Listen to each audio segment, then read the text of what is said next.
Today is the final day of MAG1. This is the region-based, team-based tournament featuring some of the very best players that this game has to offer. We can have a quick look at what today is going to be about. Again, it is going to be the finals. We have 3 teams that are still in it. And here we can have a look at things. So, how did we get here? 501 is the highest scoring team at 330 points. 201 is the second highest scoring at 205. 601 was eliminated in round 3 along with 101. I actually forgot this last time, but Munqst played twice, right? Because 601 didn't have a full roster, and even though he won his first game, he lost the second one.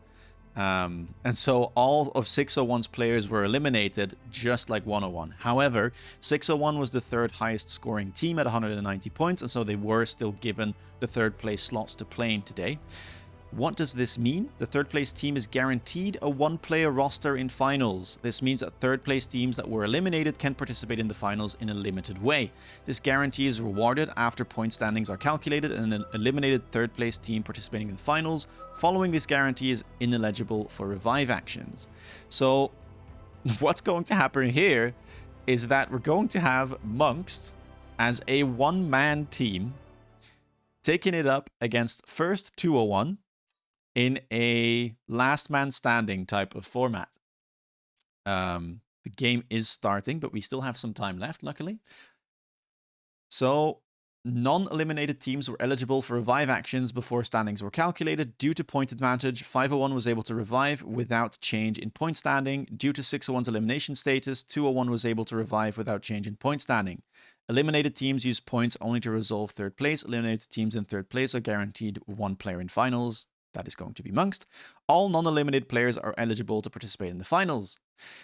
So, this is going to be a last man standing type of format. We can actually have a look here at what's going to happen.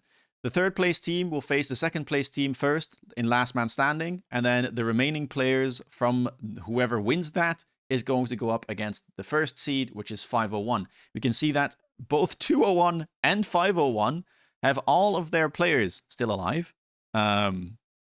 However, 601 is just Munqst. So Munqst is going to have to pull off quite the run here to even make second place.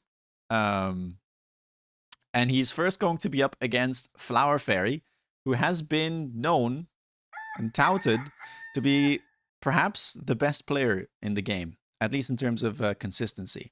So yeah, this is going to be quite the start of the tournament. We have 20 seconds left. And we have Lady Win Big here clarifying that there are no vouchers in the finals, no rerolls. Which makes sense. The finals are not about points anymore. It's simply about whoever is the last man standing. So yeah.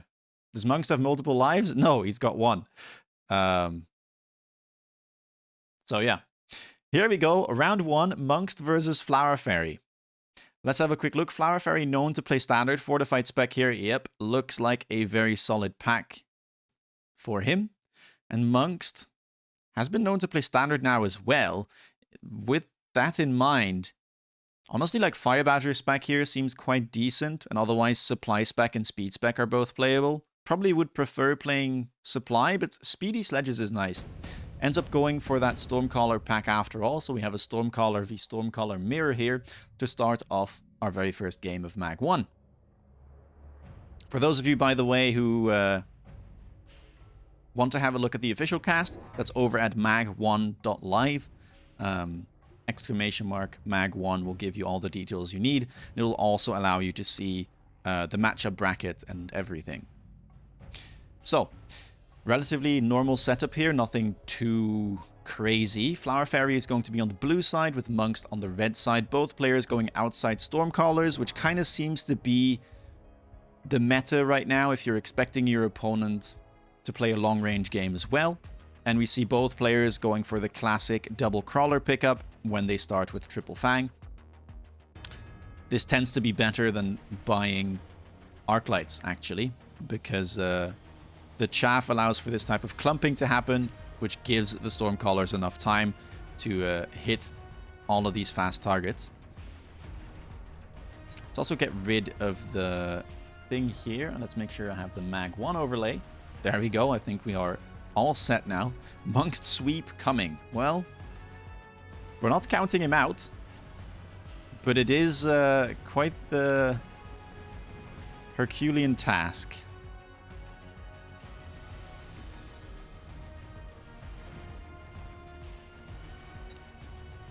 For now, though, Flower Fairy seems to be on top.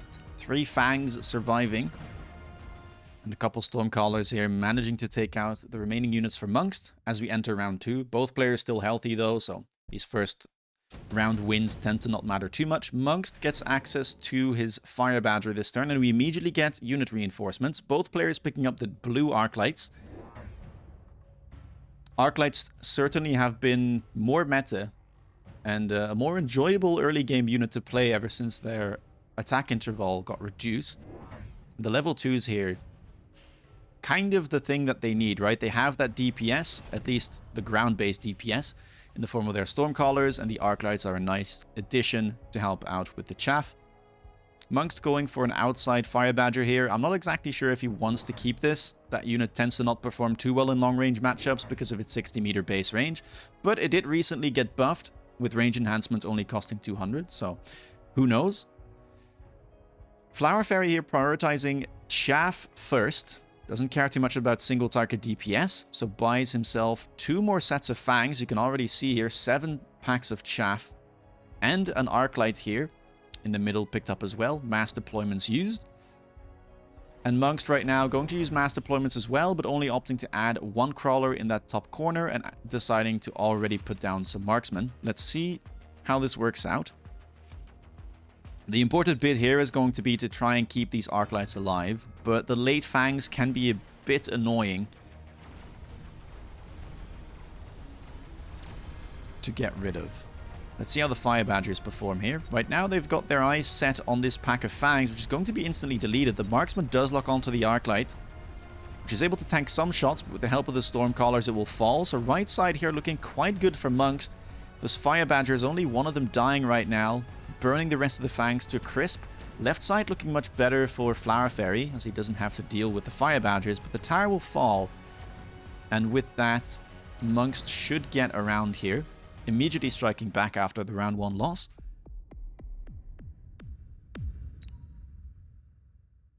And kind of showing the power of his specialist, right? Gets that additional unit on round 2 and makes good use of it. Heavy armor here, an instant pickup for both players.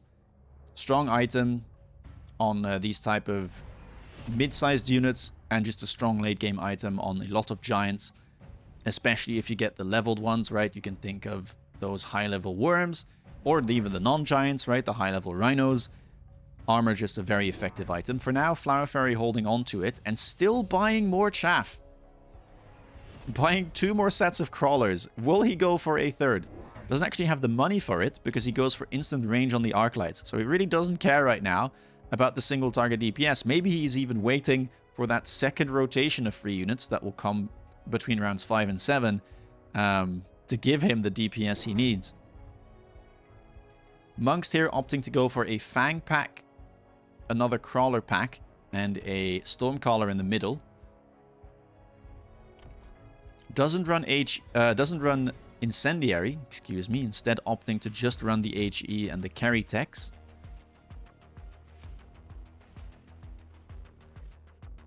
But Stormcaller here should perform nicely against the Fangs. The only issue that I might see is that the Stormcallers do need to stay alive, right? They don't have that lingering ground effect without Incendiary. And so they will have to stay alive to be able to get rid of even the latest of Fangs. Right side looking slightly better this time around for Flower Fairy. The Marksman actually not locking onto this Arclight, which means that the Fire Badgers will be taken care of.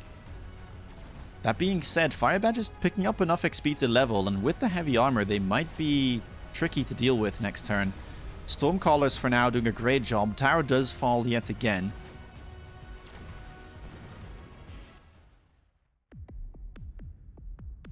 And Munqst continues his winning ways on round 3. Flower Fairy now down to 3,500. Nothing to be too worried about just yet. Incendiary Bomb shows up. Instant pickup here for Flower Fairy. Tank production line and efficient manufacturing could be interesting, but I think in Standard here, both players don't really want to play any Giants. And so both players are just going to go for that active.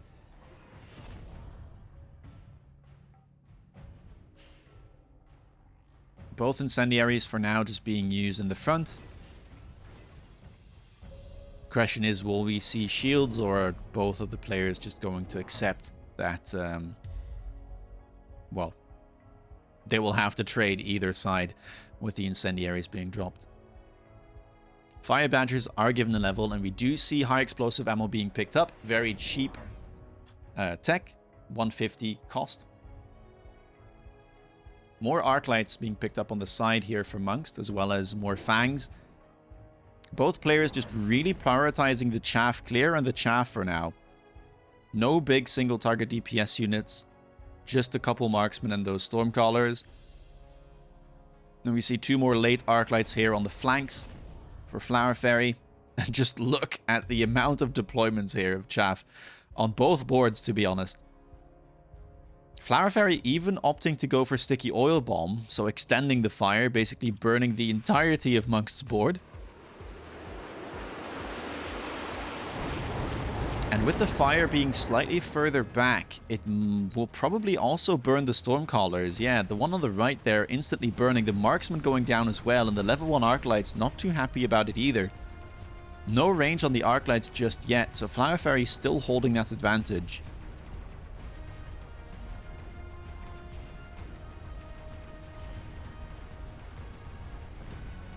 And that is going to be a successful round, it looks like. Although the left side is not doing too poorly.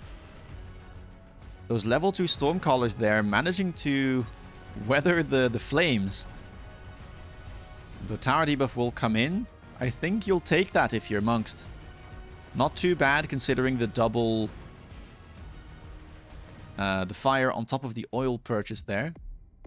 And only 3 Stormcallers surviving, that's not too bad at all.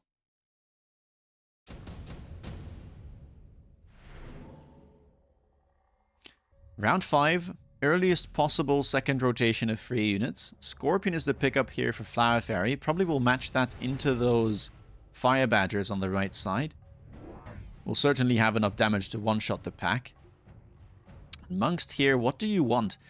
Vulcan and Wraith don't really make too much sense, because I think with the Storms and the Arclights you already have enough. Munqst does opt to go for Wraith. Probably just a tempo play here, yeah. So wants to just have the money. It was a free pack, so that's just 600 across 2 turns if he sells out of both of them, and it kind of may punish the lack of anti-air right now from Flower Fairy. So he gets a bit of a 2-in-1, gets the econ in the long run, and might be able to take a round here if Flower Fairy doesn't add any anti-air. Munqst now happy, satisfied with his chaff clear, gets the range on the arc lights, gets the range on the marksman, triple deploys and elite recruits, 3 more marksmen. Anti-air not a problem for him at all. And for now it looks like Flower Fairy just doesn't have any anti-air apart from the fangs, and I don't think they will be able to take down that Wraith. Scorpion has been giving the heavy armor that Flower Fairy was holding on to, but that should just be a default win here for Munqst.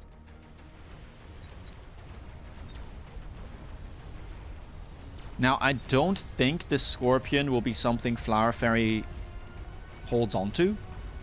Doesn't have the siege mode, although it is very tanky.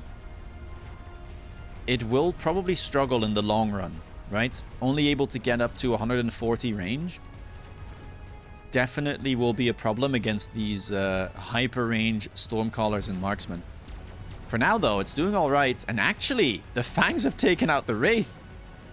That's a very surprising turn of events. Okay, well, the greed pays off for Flower Fairy, and he even manages to take a round here on what should have been a cheese.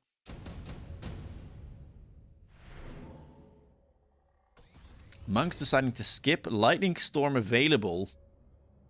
Flower Fairy doesn't want it either. And Flower Fairy now opting to go for Elite on his Arclights. Does have one level 4 and a level 3 in front of his towers, and the other ones are all level 2. What are we going to see here? Munqst deciding to sell out of his Fire Badgers first, giving the heavy armor to his Wraith. Some marksmen have been added onto the board. Well, I say some. Right now, it's just a singular level 1 marksman. We'll be able to take care of this, but it'll probably take a while with that heavy armor equipped.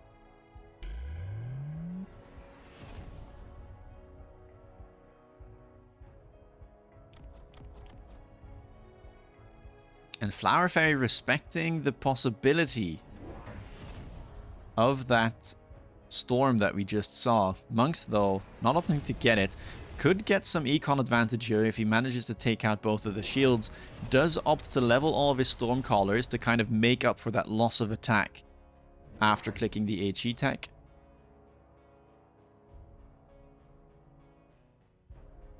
And I mean, just look at the... Even now, right? More chaff being added to the backline. These crawlers here. So much chaff for both players. And the more I look at this, Sandworm looks really good right now. Sandworm just looks like such a good unit for both players. Able to kind of get under that gun line of the Stormcallers. Both players really low on burst, right? If you don't count this Scorpion.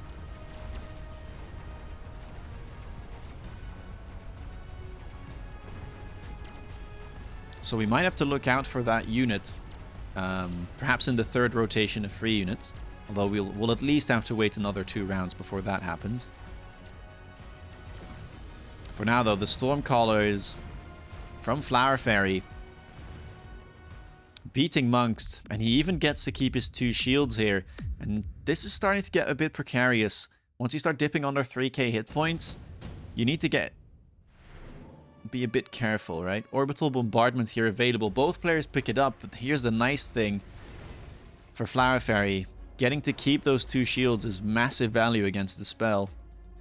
And so Munqst here will have to invest into shields probably himself. All of those units on his board are very vulnerable to the orbital strikes. But how do you fix the problem? Seems like Elite on Marksman might be the answer. Is getting some levels, but I mean, this Scorpion is still a menace, right? 120k hit points. There just isn't that much damage on the board. But Munqst doesn't want to add more single target DPS and just hopes that he'll be able to scale and kill that Scorpion if he adds some more units. Goes for range on the Stormcallers and adds more of the Stormcallers as well. 2 more added this turn. I say that, 3 more added this turn. Orbital here does have some good targets in the middle though. No shield placed by Munqst. Could get rid of that Stormcaller pack. It deals 2.5k damage. Actually, the Stormcallers would survive thanks to those tower buffs. So they would need 2 hits to be able to take out the Stormcaller pack.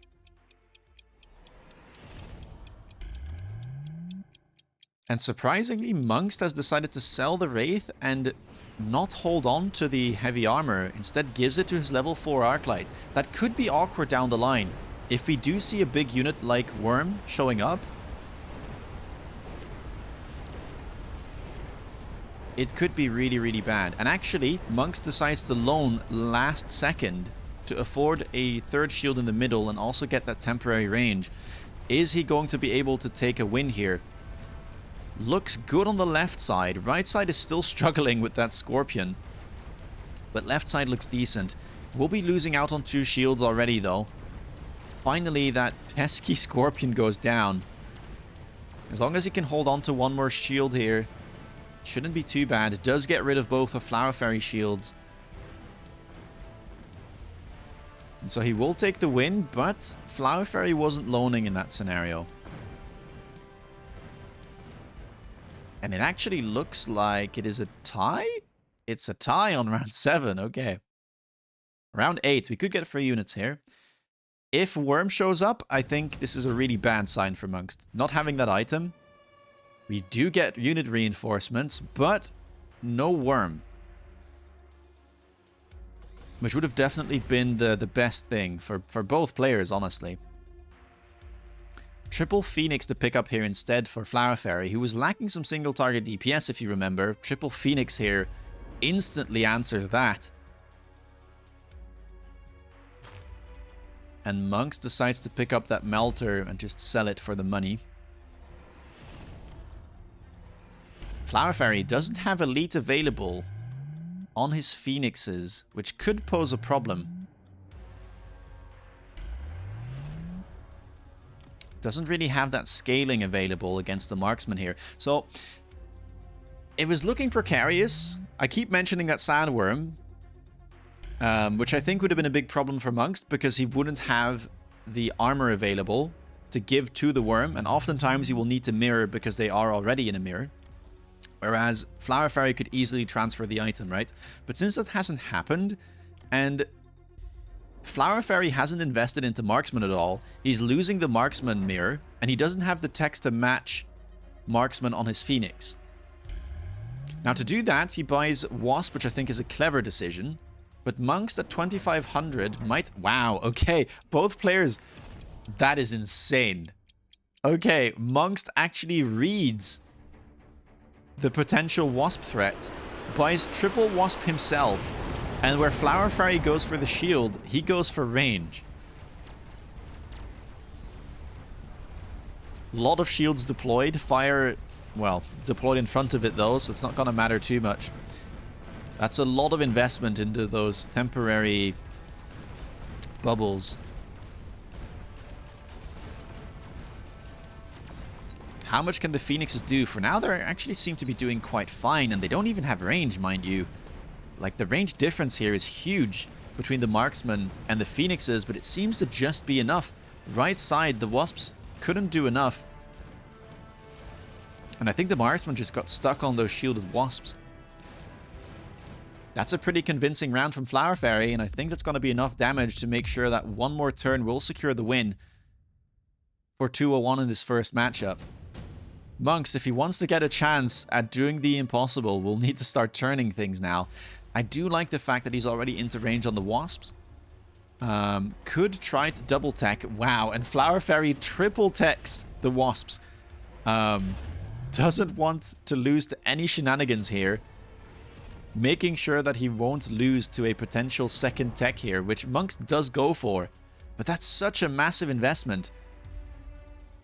Very, very expensive techs. Still has the Scorpion available, though. This guy has just been sitting on the board. No techs. Being an absolute pest. And Munqst feels like he has to buy that Melter here to be able to deal with it. That's gotta feel bad. Meanwhile, Flower Fairy just making sure that he dominates the air. Buys 2 more sets of Wasp. Overloads the right side.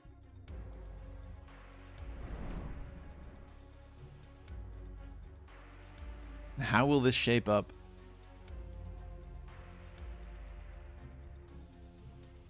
Munqst did pick up the barrier this round, which does help somewhat, but he lost so much resources last round. I don't know if it was necessary to shield, because he kind of missed the shield anyway. The fire still landed. Maybe you should have just greeted at that point, right? That's 5 shields, 500 resources spent. Flower Fairy didn't spend nearly as much, and then on top of things, I think Munqst has been loaning 2 rounds longer than Flower Fairy, so the econ has really been bleeding. And yeah, you can see that the Wasps here are simply too much. Fantastic play by Flower Fairy, and things are looking grim.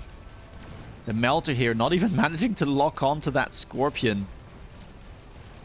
And the Phoenixes in the back are simply DPSing thanks to their Wasp shields.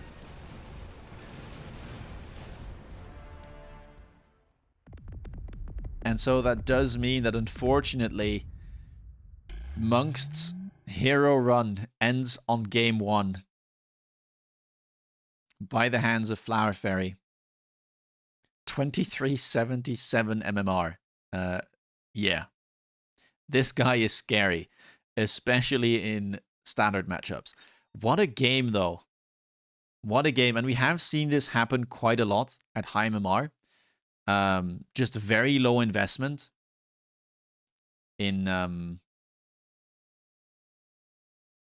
single target DPS. And you could just see that the only thing Flower Fairy was building was chaff focusing on the arc lights, getting the levels so that elite became a valuable tech, focusing on the power of the Stormcallers, and then closing it out with the free units. That Scorpion, I think a big part of the win here. The Marksman simply not having enough damage. The HE Stormcallers with the reduced attack not able to dispatch of it. And yeah, great use of the free unit and the item here by Flower Fairy. And again, also keeping himself, like giving him that availability of the item, right? This is very flexible. He can sell out of this if he wants to and transfer it onto a potential like new unit reinforcement if he wants.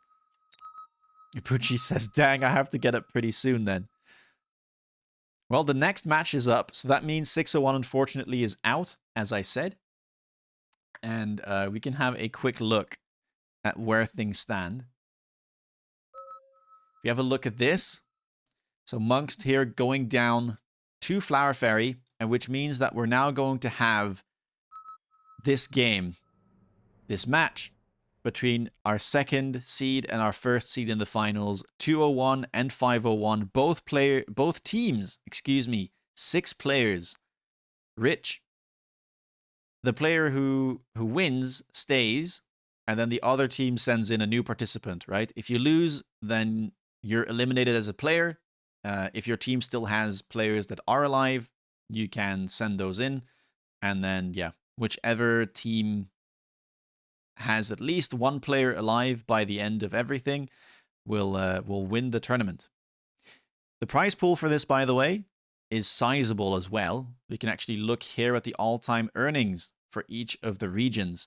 Already some bounties have been claimed throughout for showing up, for creating some extra content, for providing insight into the games. And then the finals prize pool will be 2,300 as well. 1,500 to first place, 600 to second place, 200 USD for third place. All right, let's have a look at this. Dillo versus Flower Fairy. Game number 2 is on the way. Flower Fairy again here. Aerial Spec, probably the likely pick. Does really enjoy those Stormcallers. Dillo, known to mostly play aggro, but I'm not sure. Goes for the Elite Spec. Spicy stuff. Now, I do really enjoy Elite Specialist, so I am kind of rooting for Dillo here. Very unbiased caster, I know, but Elite is always a joy to spectate. Let's see what Dillo can make of it. Flower Fairy indeed does go for that Aerial Spec. Most solid standard pack, I would say here. Gets the Fangs, gets the Storms, buys 2 Arc Lights. Arc Lights here make a little bit more sense, specifically because Dillo, 1, is known to play aggro, and 2, he's already starting with those crawlers, so a double crawler pickup here would likely not be enough. Let's make sure that we get rid of this.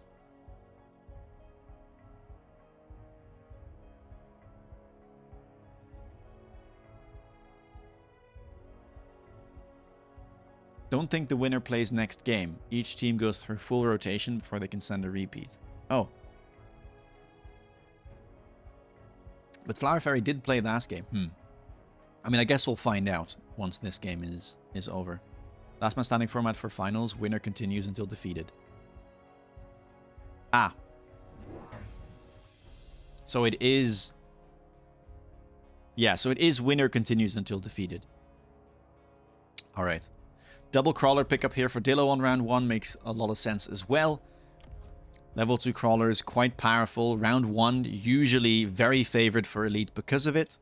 Level 2 crawlers do not get one-shot by Arc Lights, importantly, as long as the Arc Lights are a level down. And we do see an asymmetrical push. Now, generally speaking, sledges aren't necessarily the best for these type of pushes. They only move at 7 meters a second, so they can be a little bit disjointed, right? Especially when you're playing things like crawlers, which move at 60 meters a second. But for now, it's doing really well, and some early levels on the sledges would make it very hard for them to die by the hands of Stormcallers and Arc Lights. Powerful round 1 here. Tower debuff will go down. Arc Light should be able to farm most of those crawlers. 3 of them splitting off. They don't want any of that they want any part in that fight against the Arclight, instead deciding to get the debuff, grab some EXP, and the sledges will finish the job.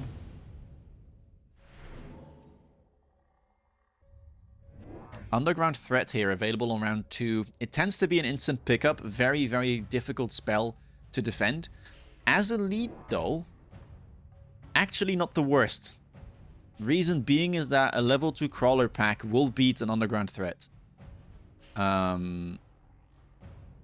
So not the worst here. Flower Fairy kind of has to pick it because it's annoying, but yeah. It also has a pretty slow, pretty short cooldown, so it gets a lot of value across games. Dillo still thinking, does go for the Underground Threat as well. Places it offensively in the back, same thing here for Flower Fairy, but a nice defense would be a crawler in the back. I think something over here would be able to defend that. Now that being said, Flower Fairy, using the Aerial Specialist, gets the free unlock on the Wasps, and focuses his attention onto that right tower. Notoriously, round 2 is very awkward for Elite, because you get 400. If you skip, you get 450. But because of the way that, well, the unit costs work, you can basically only buy either a 300 cost unit that you already have at the start, in this case sledges, plus a 150 cost unit, or you just have to buy 2 150 cost units. You can't really unlock a new 300 cost. So yeah, here we just see the double shaft deployment on round 2. Goes for the Fang and the Crawler, and actually this might be able to just deal with this play perfectly. The blue Fangs definitely able to kill the Wasps, but they are just a little bit too far behind the tower, and so the Wasps will have none of it. And focus the tower. The debuff will mean that that Underground Threat also wins against the level 2 Crawler pack that was put there. Still, seems like the DPS just isn't quite enough here to be able to deal with those sledges. But with all the anti-air gone and that one Wasp still alive, it should be a default win for Flower Fairy. Little bit awkward here for Dillo. I think he did play that well, but perhaps should have put the Fang pack a little bit further forward. Yeah, it's not up against the tower. I think up against the tower here would have actually made a big difference, and allowed the Wasps to clear the Fangs, excuse me, to clear the Wasps. Jump Drive clicked here for Flower Fairy, very common play as well. Allows him to move his Wasps back where he wants.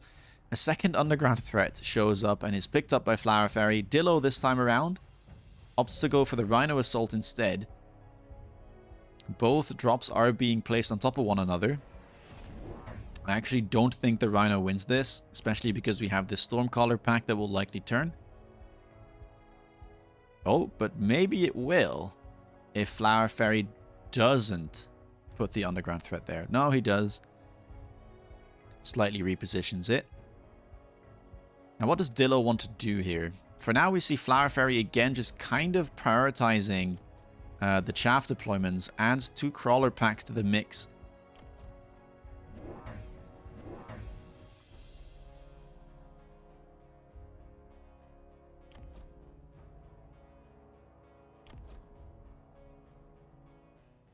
Actually, 3 crawler packs. Oh, Dillo says, anything you can do, I can do better. Welcome to Elite. Goes for a crawler Wasp play. And both of these units will be level 2. Now, the Arclight in front of the tower is leveled, which means that these crawlers shouldn't be a problem, but those Wasps are an absolute menace to deal with. The Rhino here might actually be able to deal with the crawlers this time around because the Stormcallers are distracted. They will fire a salvo now, but the Arclight running away gets taken down by the Wasps. That will result in a debuff. Left side, though, a little bit of a struggle for Dillo. Doesn't have any anti-air to be able to deal with the Wasps. And the Arclights are able to clear up the final units of chaff coming in from the backline. Wasps will take out the tower, though, and that Rhino is still alive. Big round for Dillo. Even manages to get enough EXP to level this Wasp pack. And level 3 Wasps are painful. Not easy to deal with at all. That being said, a Typhoon at level 3 might have something to say about that. Lovely unit reinforcement there for Flower Fairy to deal with that Wasp pack. Both players do pick it up. Typhoon still an absolute staple in aggro. Very powerful unit. It looks like Flower Fairy wants to put it on the left side. Of course, these Wasps do have jump drive available as well, and it's just a bit of a guessing game regarding where this is going to go, if it is going to move at all. Jump drive is being clicked, which means that we should see it being moved. And it goes all the way on that top left corner, which does mean that it's running into the Typhoons here, so perhaps a bit of a stroke of luck here for Flower Fairy. I think he'll be quite happy seeing that this turn. Moves his Wasps onto the right side as well. Of course, Dillo has no way of knowing this, but that Wasp level, I'm not sure it would be enough, you know. Level differences do matter quite a bit. But Dillo for now doesn't seem to want to upgrade this. Buys a Phoenix to be able to get that DPS down, get rid of these arc lights a bit easier, and also perhaps help against the unit drop. Phoenix is pretty good against Typhoons as well, and most mid-sized units for that matter. More crawlers here picked up for Dillo. Still kind of building his chaff. Does opt to level his tower to level 2. That will still fall to the Wasps if they manage to lock on. But maybe these Fangs, with the help of the crawlers in front of them, can take out some of the blue Wasps. Typhoons here feeding on those leveled Wasps. Dillo did opt to level them after all. Yeah, they do go down. And that's a lot of EXP going the way of those Typhoons for Flower Fairy. Looks like the Phoenixes, though, will be able to take care of the Typhoons just in time before the tower falls. But it seems like there's simply going to be a little bit too much chaff remaining, and so the surviving Wasps here get rid of that Phoenix pack. Laser Sight instantly picked up for Flower Fairy. Seems like the easiest item, I would say, to pick up. Yep, Dillo picks it up as well. Could throw this either... I mean, there's a bunch of units here. Good item holders, Typhoons, so you might throw it on top of that. But at level 3, they frontline decently as well. Could throw it onto the Wasps. Make sure that they're a little bit harder to hit, which is what Flower Fairy goes for. Throws it onto his level 2 Wasps. And otherwise, Phoenix is very happy to get that bonus range as well.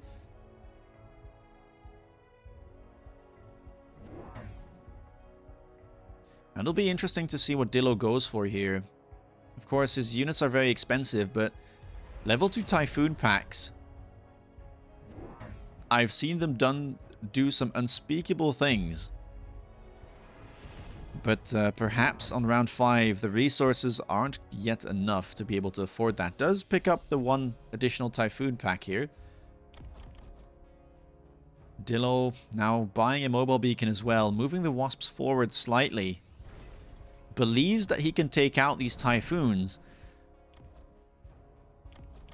At 70 meters, though, the only thing that will get in front of the Wasps are the crawlers. Let's see how this works out. Doesn't really do anything about the right side. Was okay with the tower timing for now. We might see it being leveled if Flower Fairy pressures that side of the board a bit more. We see a Rhino spawn as well here in the back. Interesting.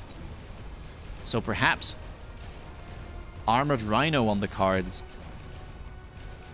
Armor, a very powerful tech against things like Typhoons. And good against Crawler as well. Seems like Dillo was correct here.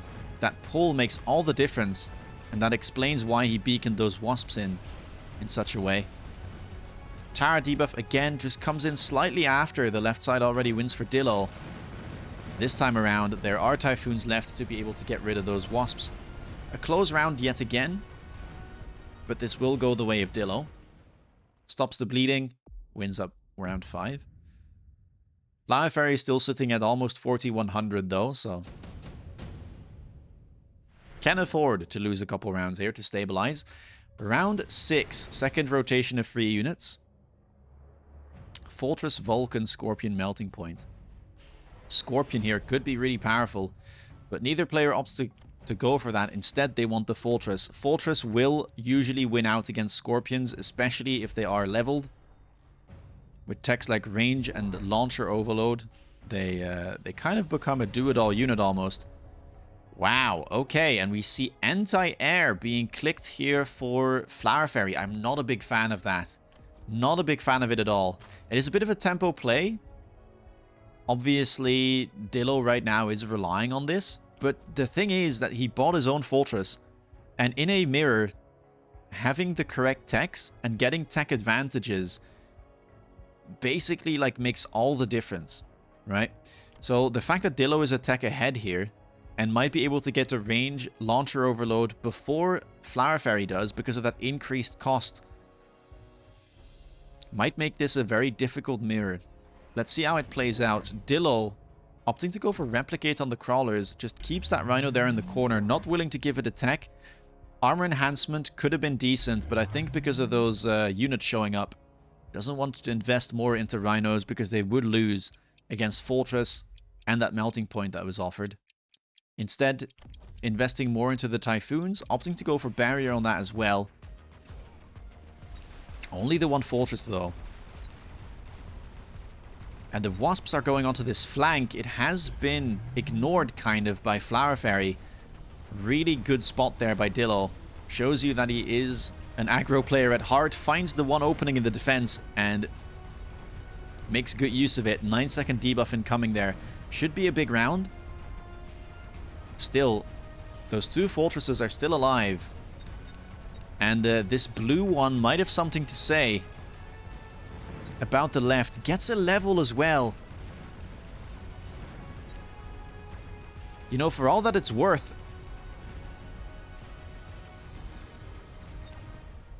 while Flower Fairy might be maybe behind in terms of Fort Mirror techs, he does manage to pick up a level thanks to that, getting all the EXP from those Wasps. And the other thing that really matters in mirrors is levels.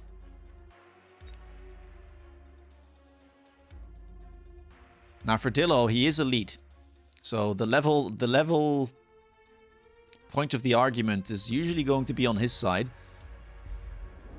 But will he have the money to be able to win this? Because it's very expensive buying more Fortresses, getting those techs online. Wow, Flower Fairy goes for Barrier here. Okay, so carry fort right now for Dillo looks really good. Of course, he doesn't know that Flower Fairy tech this, but getting range and overload is basically out of the question now. The only problem is that this is a level 3 Fortress, which is a higher level than Dillo can get his hands on. He does get the range. Do we see 2 more Fortresses? No, instead he does decide to double tech. So range overload plus 1 more Fortress. Flower Fairy does have the Incendiary this turn. Underground back off cooldown as well. Same thing with the Rhino Assault for Dillo. This time around, the Wasps have moved all the way on the right side, kind of trying to defend that tower. I don't think this Rhino will be very long for this world, but it might pull some units. Flower Fairy matching the Replicate, by the way. But yeah, the AA is kind of going to be useless here. I mean, you know, the Wasps are on the right side of the board, so they don't really care. There's no Fortress on that side, and the Phoenixes, one has already been sold out of. 1 more to go. No chaff, though, means that this Fortress might have a bit of a problem. He does get rid of the 1 Fortress, but I think this guy will lock on. And with the level advantage, it should win. Let's see.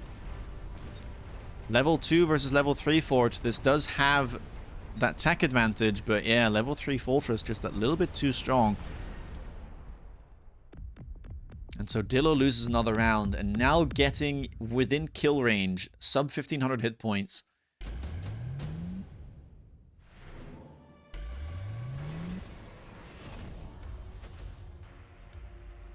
But Dillo got to where he wanted to be, right? Range, launcher overload is the two things he needed. His fortress levels now as well. But same thing for Flower Fairy. Getting the EXP from those leveled units. The Bane of Elite. Means that he still keeps that level advantage. And now we see a third tech being clicked as well. Apooche mentioning that we need to move the laser sight to a fort. Yeah, that probably would be a good idea, but I mean, the Wasps have been doing okay. They've been doing okay. Maybe it was worth selling out of them, though. I think it would be. Only healing 1500 damage. Flower Fairy's selling out of his Wasp pack, actually, but Dillo can't know that, obviously. Might have been better. It's worth a lot more than the Phoenix pack that was sold, and it also does carry that strong item. More fortresses being placed now. Where is this guy gonna go? I don't imagine it will stay in the middle. Fortress has been added onto the right side. Now, as long as the Wasps are moving, they shouldn't get hit by the first volley. They might even be able to tank half of a volley because of their high level.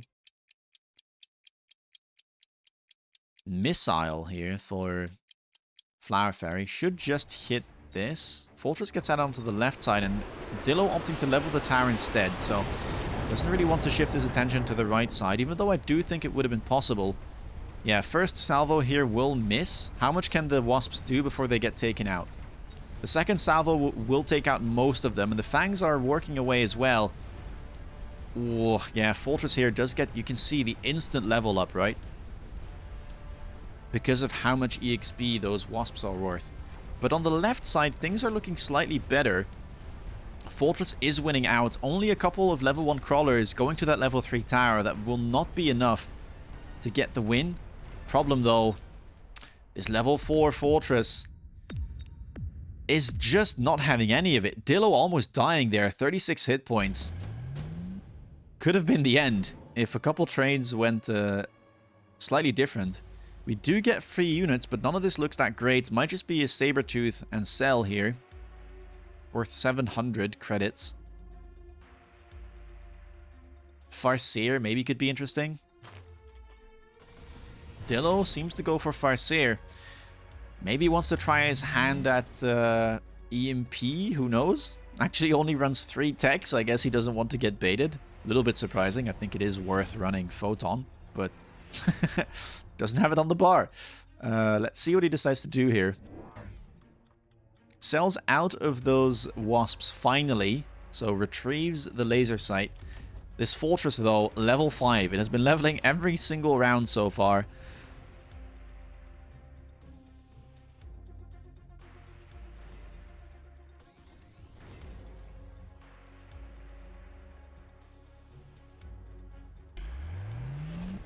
And we get a third tech. Barrier. By Dillo. I'm not sure I like this.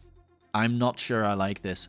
I think what he has to do here is buy more fortresses. You don't need the barrier at this point, right? It's a bit of a waste. Like, he already clicked barrier on his Typhoons. Clicking barrier on the fortresses now as well. It's decent value, but I think he just needs more fortresses. And try and get onto that right turret, right? It hasn't been leveled. You can certainly win this matchup. Goes for the EMP on the Farseer, but yeah, I think you just have to commit to Fortress here. Like, you will win. I'm pretty sure he will win if he just commits. If he sells the Saber instead, then he might be able to get the, like, 3 blue Fortresses on the board. But let's see how this turn plays out. This thing, though, is a problem. Like, 320,000 hit points, plus that barrier, which is another 200k. Oh god. Oh god, 2 shots to blue fortresses.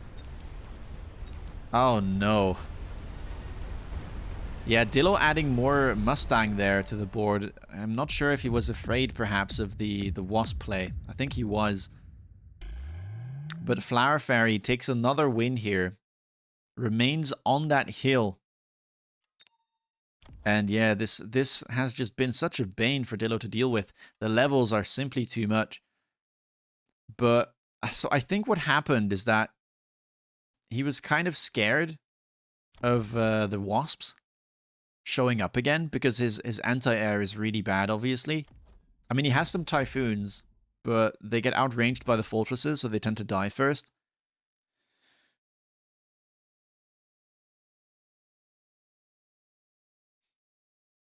Yeah, it's a bit of a tough one. I think the last round, though, he wins. Of course, it's hindsight, because we know that that Flower Fairy doesn't go for any air units.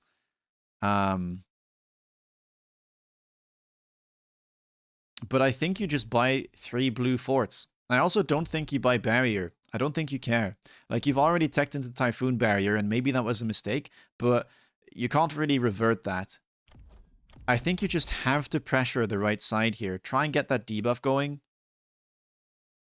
Of course, the chaff situation isn't ideal. Like, the chaff is much, much better here for Flower Fairy, but I think you just need to get more fortresses on the board. Like, try and expand onto the right side. I kind of would have liked to see it maybe the turn before as well, instead of leveling the tower, but I think that's the only play you have to make. Like, once you get into this mirror, like, it doesn't matter. You just buy fortresses every single turn, as many as you can. So yeah, but I can see the idea here, right? It just doesn't quite function. Like, he doesn't actually get locks onto the fortress, and the Farseers get outranged. All right, well.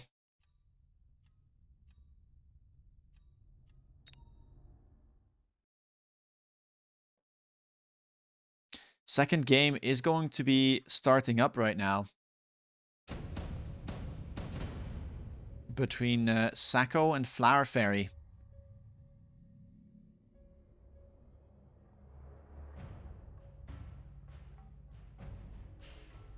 Let's see if Sacco can dethrone the current king. Sacco with a Steel Ball Arclight setup.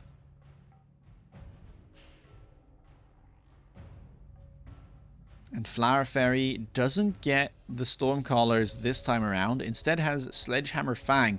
But that is a pretty decent opener against Steel Balls most of the time.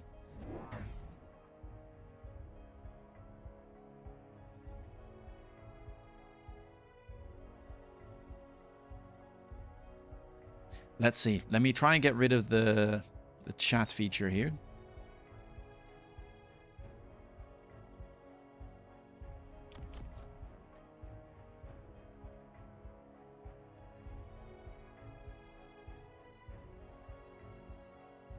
Wow, okay. Flower Fairy here going for an outside defensive play instead. This is a little bit risky. If Sacco was pushing asymmetrically, then one of his sides of Flower Fairy would basically be irrelevant, because it wouldn't turn. And the units are quite slow, so it wouldn't really pressure the tower either. But Sacco does happen to be playing symmetrically right now.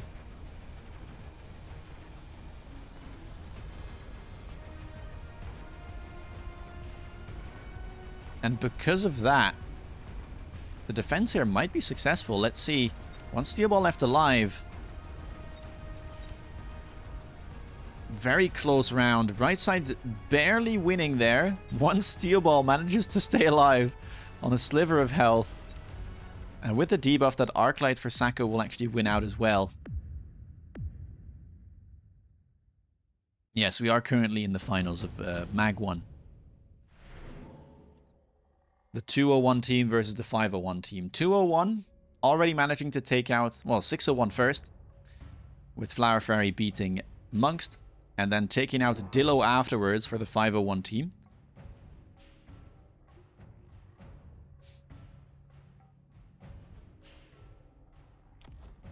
Round 2, 3 units. Flower Fairy picks up the 2 blue marksmen. Sacco opts to go for the blue phoenixes instead. Nice thing about the phoenixes here is that they do one-shot those sledges and the arclight. Same thing though for the blue marksmen. The blue marksmen also do one-shot the steel balls even. But phoenixes just that little bit faster, so able to keep up with the quick army from Sacco. And Flower Fairy again prioritizing the chaff, going for triple crawler this turn, making sure that those deep flanks have something in front of them. And Sacco decides to go for Chaff plus another Phoenix here. Another Crawler pack and a Phoenix on the left. So playing fully symmetrical still. He is a Fire Badger spec, so also gets the Fire Badger pack here on the outside. We'll be pretty happy to see that Crawler pack on the outside getting pulled. So not all that much chaff here actually going towards the main fight for Flower Fairy. Decent push. Phoenixes will be able to lock onto the sledges and the arc lights because of that. Left side is struggling though. Problem with the level 1 Phoenixes is that they do not one-shot the sledges, and so that means you need 10 shots to kill a full pack of sledges, and that takes an awful long time. Blue Marksman here does manage to get rid of one of the Phoenixes, but the other one will happily take care of everything else. And so Sacco manages to win round 2 here as well. Why are the Phoenixes vertical? This will stagger their attacks most of the time, because obviously the back Phoenix, right, has a little bit, well, is further away from the fight, which means that the front Phoenix will lock onto a target first, kill it, and then the second one is still out of range, and then when it moves into range, it won't shoot at the same target. That's the main idea behind vertical, well, vertical units in general, right? If you put them horizontal, they tend to shoot the same target, so you prioritize burst if you need to kill something that's very big. Putting them vertical, you stagger your attacks, so you're able to deal with a bunch of like medium or smaller units a bit more easily, and so you don't lose DPS. Both players round 3 opting to go for the Rhino Assault.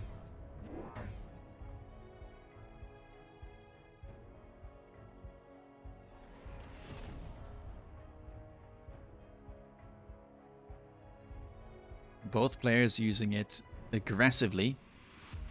And Flower Fairy again, showing that willingness to attack the towers, goes for the Wasp pack again. I did say Jump Drive Wasp is something we have seen a lot, both in aggro and in defense, to try and get some cheeky tower debuffs in the early game. Another Fire Badger deployment here. Sacco keeping it fully symmetrical still, but he will get debuffed there. As the Wasps are able to get the tower debuff. Flower Fairy, because of that, keeps the Rhino alive. Sacco's Rhino got distracted and didn't actually go for the tower. Instead chased after the crawlers and found itself into the fray. Not a good round at all here for the blue side. Round 4, Sticky Oil Bomb is not exactly what you want to see when you're playing a push.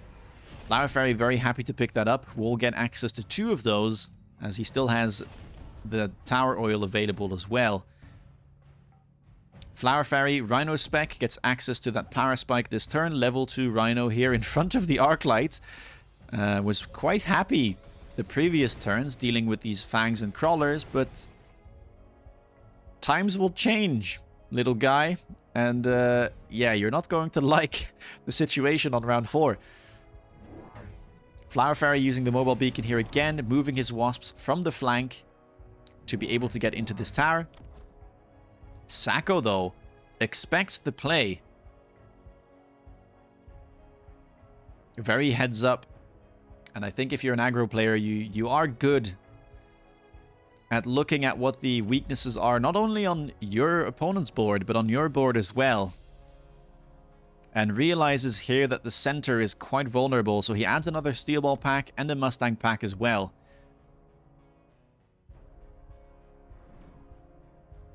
Now, there are Badgers involved, and you have to wonder if it would be better here for Sacco to set the oil on fire. Though the Mustangs won't be too happy with that. Second pack of Mustangs added onto the right side as well. But the Steel Balls, able to dispatch of that Rhino. Really, really good read here from Sacco. Manages to keep him in this round.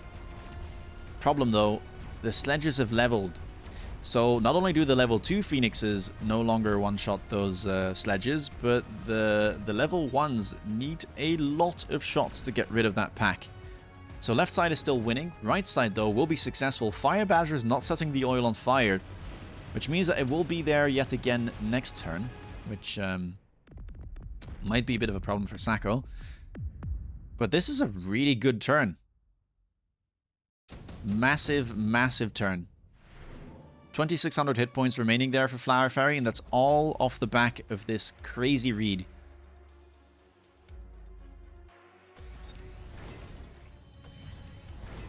Sacco opting to go for the intensive training there. Whereas Flower Fairy seems to be happy to skip. Sells out of the Rhino. And we see the Wasps now moving onto this flank, trying to dispatch of those pesky Fire Badgers. They're not really being dealt with all that well.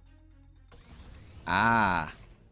Now Flower Fairy wants to make sure that the oil gets ignited. So he adds a crawler inside of the oil to make sure that the Fire Badgers ignite this. Gets one turn of slow, and we'll get one turn of burn here too. More Mustangs being added onto the board, more steel balls as well. We get range on these Mustangs in the back for Flower Fairy, picked up this turn. Does actually have the range advantage. But these Mustangs in the middle, suddenly level 3, able to pick up the level last turn. Enough EXP taken in the round. And with the intensive, suddenly they're level 3. We get field maintenance on those blue sledges. Field maintenance sledge, definitely a thing that we see a lot in these type of defensive situations against steel balls. And very good against the Mustangs as well. Only 2 packs of them though, so maybe Flower Fairy will want to pick up more of those. Fire, yeah, does get ignited, and we do get the oil bug there. Fire units like Vulcan and Fire Badger currently extend the hitbox, well, the area that gets set on fire. So we have an extra long oil there on the right side. We'll burn the Stangs here from Flower Fairy, which kind of limits the damage taken here for Sacco, but it's understandable that he loses this round. The fire there doing absolute work for Flower Fairy. We get round number 6.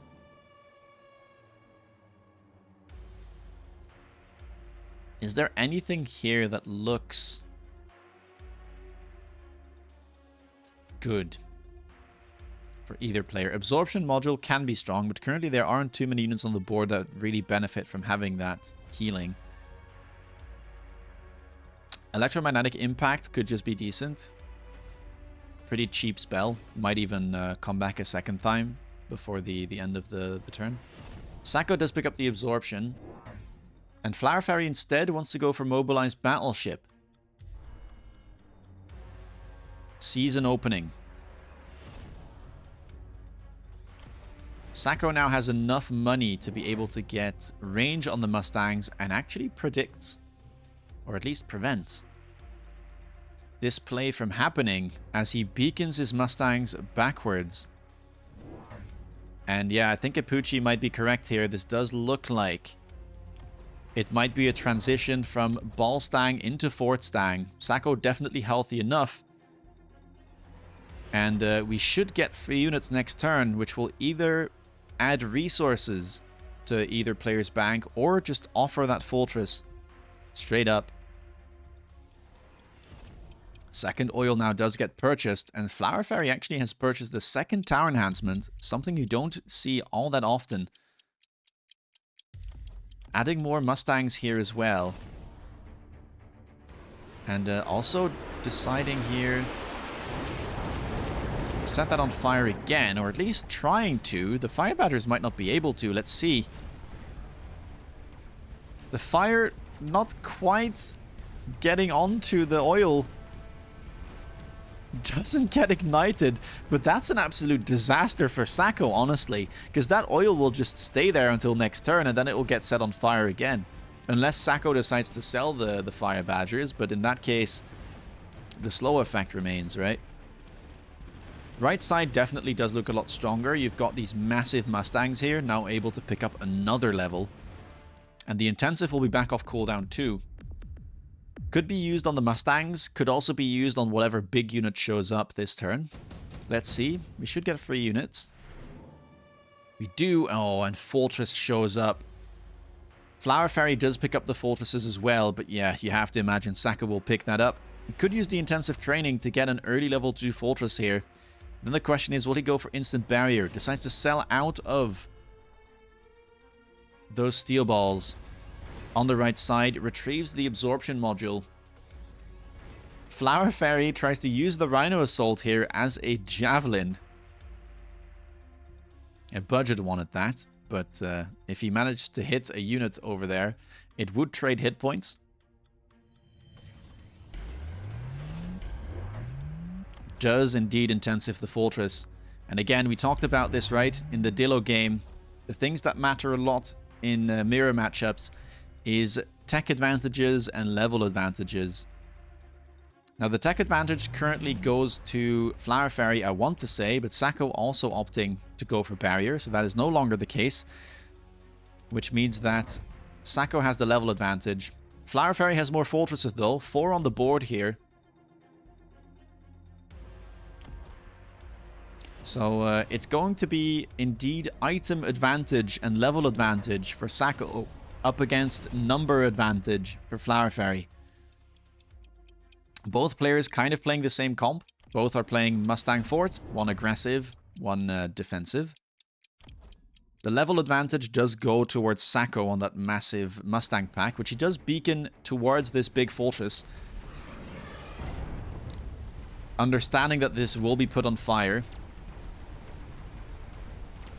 And the Mustangs here get slightly distracted to the right. That is very, very bad, I think. This Arclight doesn't have range, but it should be able to get rid of those Mustang.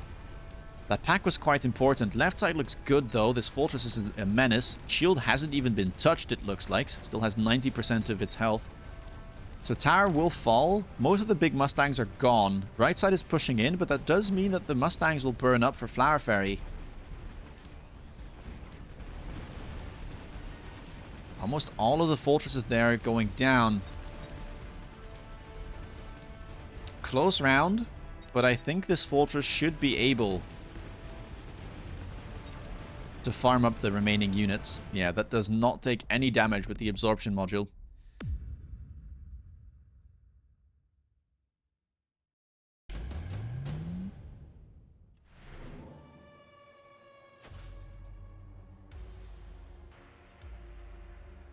Laser sight here picked up for both players.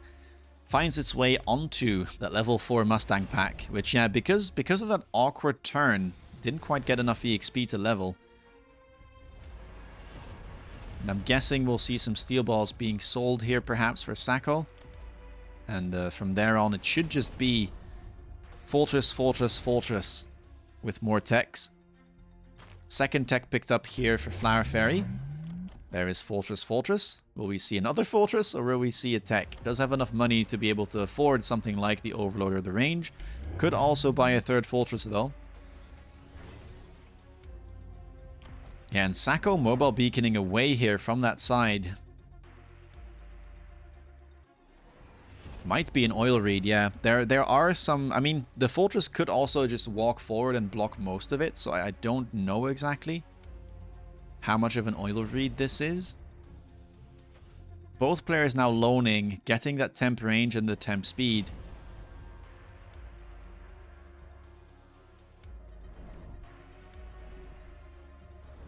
There are a couple of oil bugs. Well, we saw one, right? It gets extended by things like Fire Badger and Vulcan. It also can fall through shields. Although that isn't consistent, but it does happen every now and then.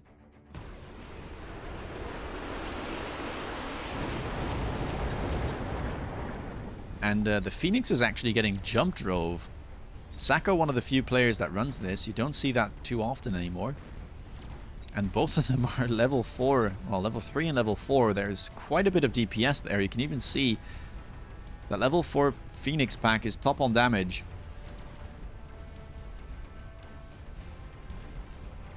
And the nasty thing now is that Sako is kind of using that oil against Flower Fairy, slowing down his units, preventing them from going to the tower. Though perhaps that'll result in a bad debuff timing. It kind of looks like it. Marksman locked onto that big fortress, and because of the debuff, it doesn't have the attack and therefore the healing to stay unkillable. And suddenly, Flower Fairy now winning a round. And winning a round means that he also gets all of that EXP that was available on the board. And you can see all of the yellow arrows. 4 of the 5 fortresses able to level up. And suddenly, the matchup doesn't look that good anymore for Sacco. All of his fortresses, okay, one of them manages to pick up a level, and luckily the big one levels up as well. We get more free units here. Overlord's picked up for Sacco, but sells out of one of them. The Melter, the choice for Flower Fairy, does sell out of it as well. Not too interested with it. Just wants the money to be able to win the mirror. Get all those levels. I said 4 out of 5 levels. Actually, it was only 3 out of 5, but still. Oh, never mind. He just didn't want a level 3 Melter. Rebuys the Melters at level 1 and gets range. Yeah, Sacco can get the level 4 absorption. Gets the 3rd tech on the bar here. Launcher overload. And also levels the fortress. So that thing is an absolute menace. The Melters are kind of on the wrong side though. Well, never mind. Actually, it's just a proper read. I guess Flower Fairy expecting that beacon yet again, which is why he puts his Melters on the right side. The oil stays in place. Left side should be very good here for Flower Fairy, though. This Fortress and Mustang pack might be able to kind of move around the oil and get the tower debuff again. Let's see how this goes. It doesn't look too comfortable again, though, anymore for Sacco. The fact that the last round gave so much EXP really, really did benefit Flower Fairy.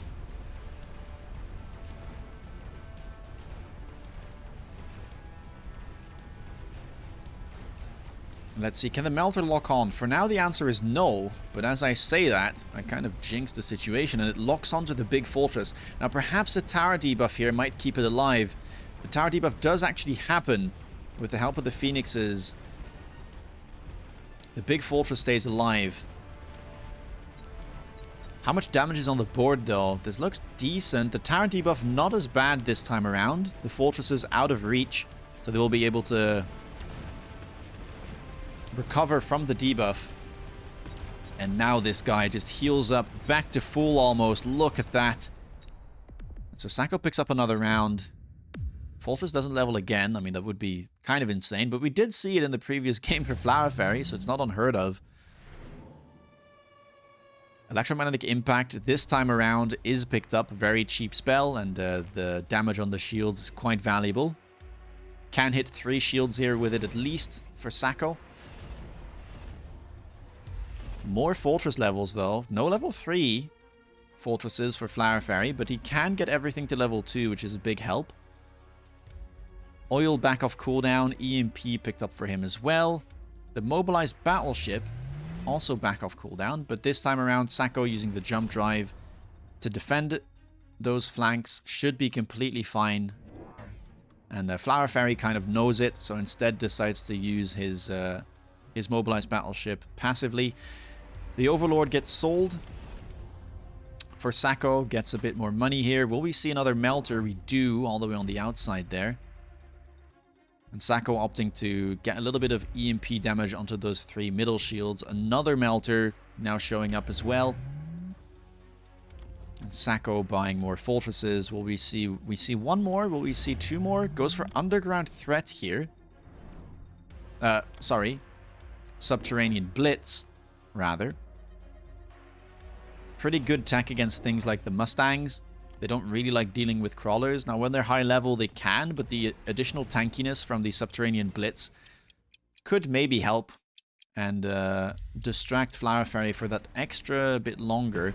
All of the fortresses do pick up the levels, and a nice beacon here to dodge most of that EMP. It only hits 1 shield, so certainly a better EMP for Sacco. You can see the crawlers distracting somewhat, although most of them are already dead now. The fire there gets extended yet again. And so the right side is completely fine. Debuff does happen. The fortress, though, is slowed in the oil, so it doesn't get an insta-lock. We'll get rid of a fortress, we'll get rid of a Melter.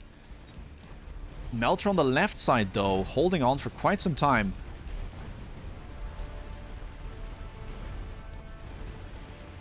And the debuff comes through. But that should be the game for Sacco as he manages to dethrone Flower Fairy. Great game, really competitive. Was looking a bit scary for a while there for Sacco. Big round for Flower Fairy where he managed to get a lot of EXP on his units, but the Melter pivot just not quite enough there, and that massive fortress absolutely stomping by the end. 670k damage. What on earth did we just witness? 2 games in a row with massive fortresses. Will we see it yet again? We don't know. What this means, though, is that things are equalized between the 2 teams. So Sacco will be staying. The question is now who will be sent in for 201. So we can see here Flower Fairy playing 3 games. First, getting rid of the 601 team, represented by Munqst. And then beating Dillo as the first 501 player. Sacco, though, the team captain, comes to help his fallen brother and does dethrone Flower Fairy. And yeah, now we'll head on to game number 4. Sacco remains, and it's up to 201 to send one of their remaining 5 players. Red Hair is restarting, Decline starting soon. Okay, so we know Red Hair is going to be the next opponent. That's another massive game. That being said, the caliber of players in both of these teams is wild. We have Flower Fairy, who we just saw, who perhaps is we could say the best player, right? In terms of at least ladder consistency. But Red Hair kind of been the best player for the longest time. Perhaps the GOAT of the game. Another absolute monster. And then Sacco, the undisputed GOAT of 501. I think I can say that with confidence. There he is. Red Hair Sacco. About to start. But whoa. Ooh, I'm all giddy. I'm all giddy. These are some exciting games. These are some very exciting games. You don't get to see this very often. You really don't. Like, you just have a quick look at the names over here, and they're going to be playing against one another. Oh, wait, my face is in the way. Ah!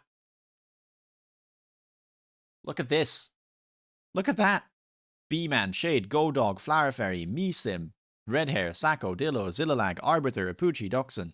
Like, the combined amount of weekend wins from these players is just wild. Absolutely wild. All right. Here we go. Game 4. Sacco versus Red Hair. Let's have a quick look at these packs. What do we have? What do we have? Now, Red Hair plays both things. Both plays aggro and plays defense. But I think he's quite happy to play defense when he knows the opponent will push him. Goes for the Farseer spec pack here. Stormcaller, Arclight. Now, Sacco doesn't necessarily have the best packs. Elite here is quite spicy, but I'm not sure he's willing to risk it.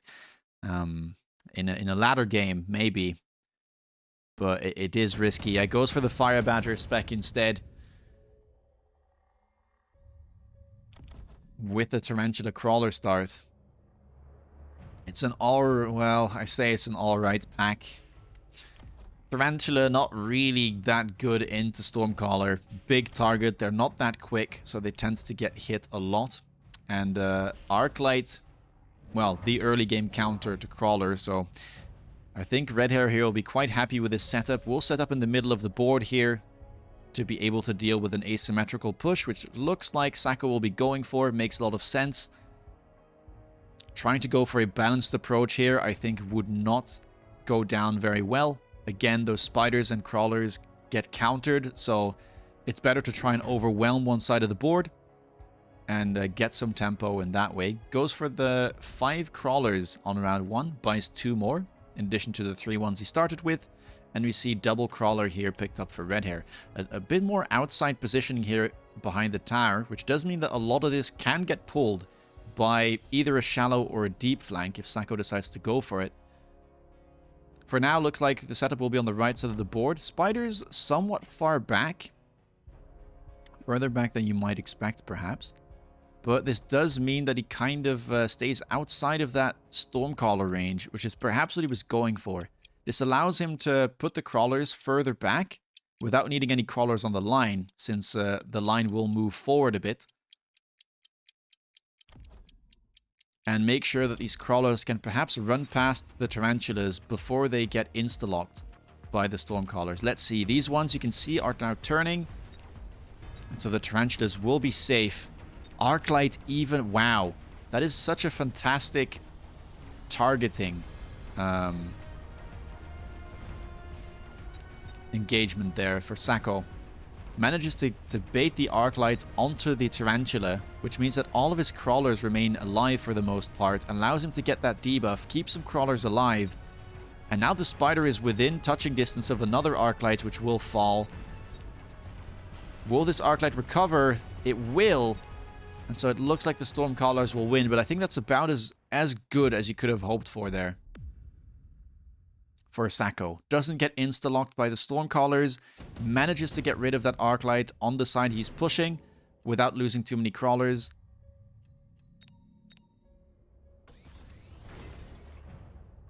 Arclight does pick up a level here instantly for Red Hair, and he's happy to go for it. Sacco again gets the Badger. Will we see that being deployed on the flank or no? Red Hair already expecting a potential flank. It is very, very common for aggro pushes these days to have especially shallow flanks, and usually that will mean a crawler to protect whatever big unit you're throwing onto there. So the Arclight here is supposed to defend any flank shenanigans that may happen. Both players did pick up the Wasp Swarm. Sacco using it offensively there, picks up a Phoenix pack as well. And yeah, we do see that shallow flank being used. Wait, this is Red Hair's Wasp Swarm. I'm very sorry. Sacco has yet to use it. So Red Hair doesn't want to use that offensively. Perhaps knows that it is a little bit tricky for him to be able to deal with an offensive Wasp Swarm from Sacco. But the same thing can be said for Sacco himself. Like, these towers are somewhat vulnerable. But maybe those crawlers can actually distract the wasps. Sacco has still got to use this, and uses it on the other side, so wrong gamble there. A little bit surprised that no missile was used. I do think Flower Fairy, Red Hair still had some resources left. There's a little bit of an oversight, so good debuff coming in, and that will mean a big turn here for Sacco, you have to imagine. Gets rid of the Arclights yet again. And yeah, that is a huge round there. Gets a bunch of EXP. The Tarantulas, though, unable to level up just yet, which would have helped out a lot. That additional bit of health can be a pain to deal with. Now, Red Hair gets access to his Farseer.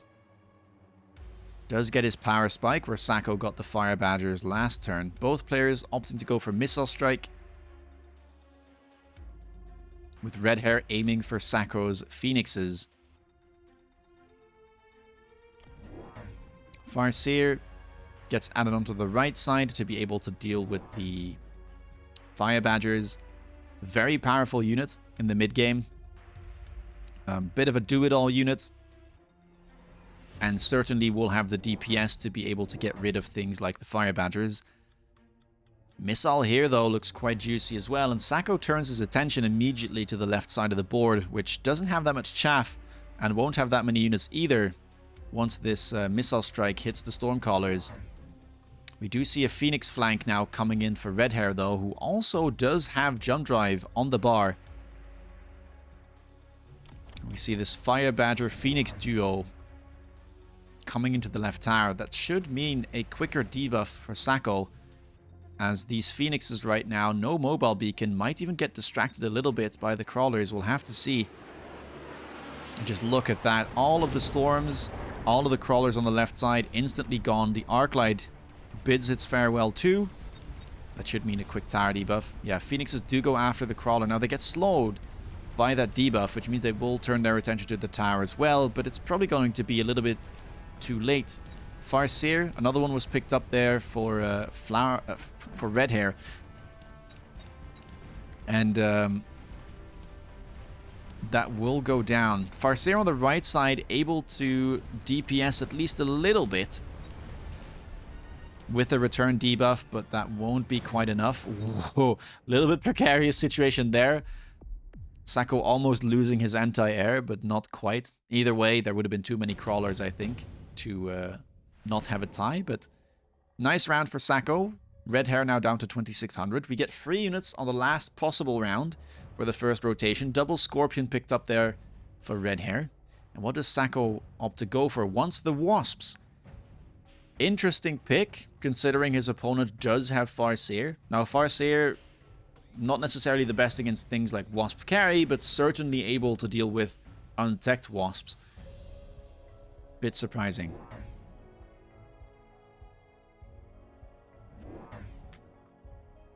Not calling them by their real name. I mean, Flower Fairy actually is called, or does have Flower Fairy in his name, I think. It's a longer name than just Flower Fairy, but... and I think red hair translates to morning wind or something like that. If you were to translate his characters. But I think we'll just stick to red hair, you know. Oh, it's Red Killer? Where did the wind come from? Red Killer.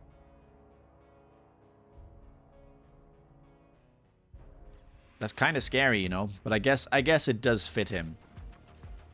Especially when I meet him on ladder. The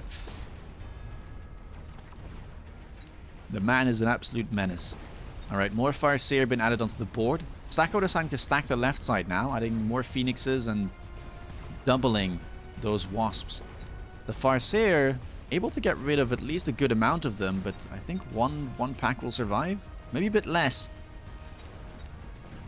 But yeah, stacking did help, but the problem is the right side absolutely dominating now for red hair. And with 2 Farseers left, yeah, you have to kind of put a little bit of a question mark behind that Wasp pick. Not sure why Sacco went for that. Be interesting to know what the thought process was there, because the Farseer seemed to have absolutely no problem with that. Big turn as red hair equalizes the hit points between both players. Now get Sticky Oil Bomb. Is that useful? I don't know. Red hair seems to disagree. Goes for Barrier. Then we have to wonder what giant is he looking for here to put that barrier on. Seems like Fortress is the answer. And wants Fortress AA. A little bit surprised about that. I think we've seen a lot of very early AA clicks here from 201. We saw it in the Flower Fairy Dillo game, although it did pay off in the end. Flower Fairy managing to close that out. We see it here yet again. Now Sacco, though, already selling out of the Wasps. Perhaps was trying to bait this. Not quite sure. Goes for the jump drive itself. This does add the additional move speed, which might allow some of these Phoenixes to dodge a couple bullets. But it's a decent tempo play. You know, both players not too healthy. And most of the DPS currently for Sacco is coming from those Phoenixes. So if they fall, it'll be really tough to deal with these tanky Scorpions, that barrier, and the Fortress that has been added.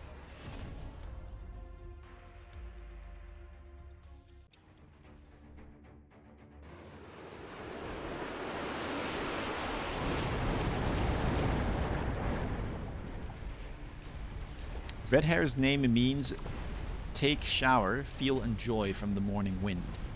Enjoy the morning wind. So it is morning wind. Source, your partner is Chinese. Thank you for that clarification. Always interesting to know the true meaning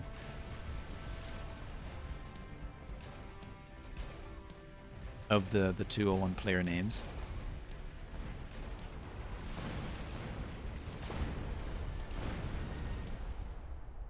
Big round here for red hair. The tempo play does pay off. The AA putting in the work. A lot of damage there, and common trend for these type of AA plays on the fortresses is that they tend to just instantly level. And that proves true yet again. Now, Sacco moving his Phoenixes all the way to the back this time. Trying to kind of avoid the anti-air, hoping that the Phoenixes will travel. And Sacco now going for the War Factory. Gets the range on the Fire Badgers. This was recently buffed, so it's only a 200 cost tech now. Very, very cheap. Red Hair goes for the oil now, though, from the tower. And that will probably be set on fire.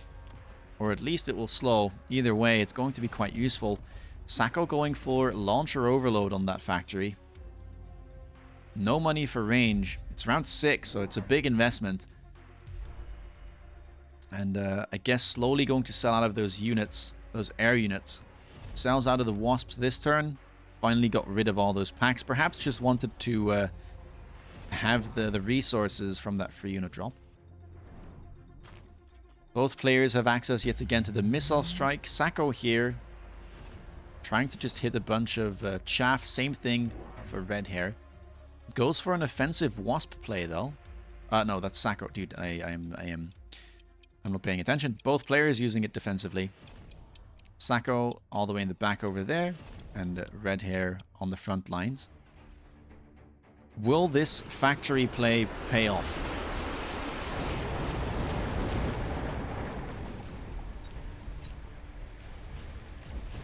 The oil doesn't get ignited, and I'm leaning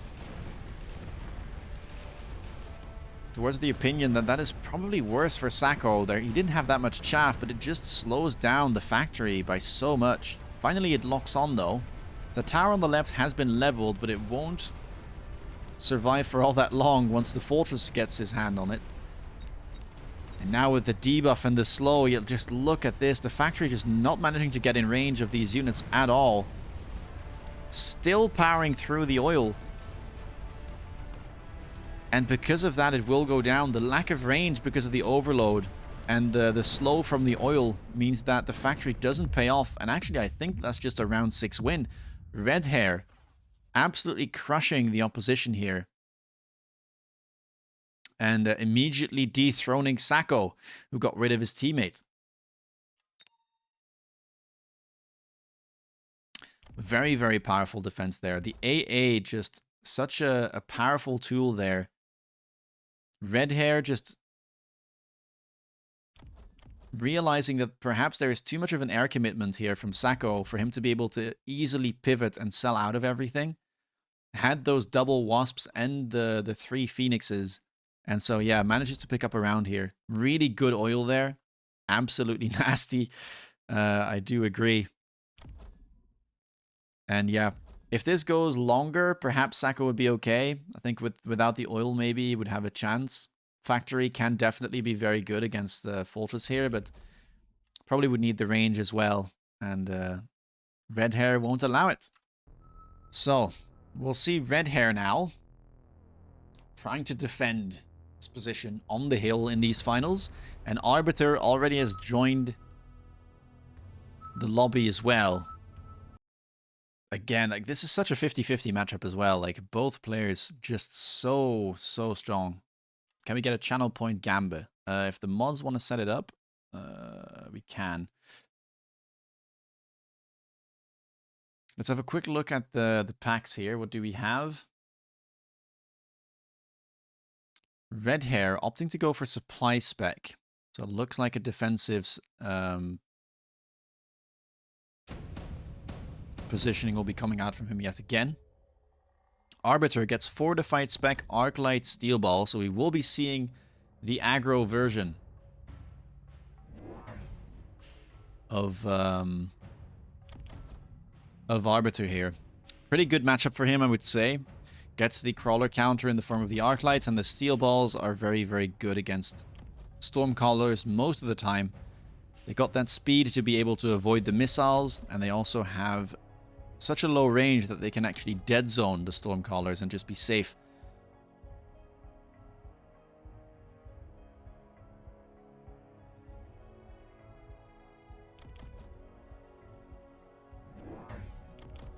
Two Arclights picked up here for Red Hair. Interesting positioning with the crawlers.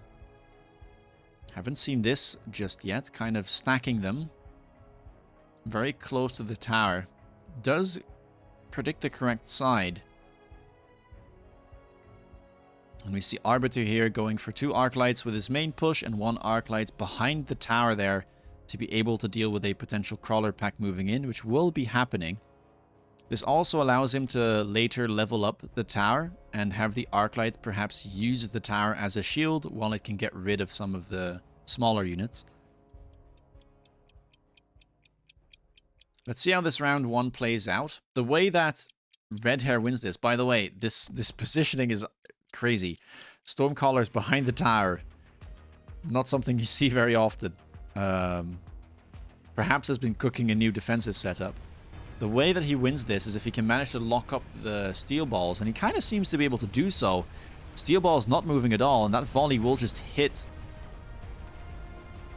like a truck, getting rid of almost the first pack of steel balls there. The rest, though, now managing to get in. Arclight on the left side did its job, got rid of the crawlers, preventing an early tower debuff for the side of Redhair.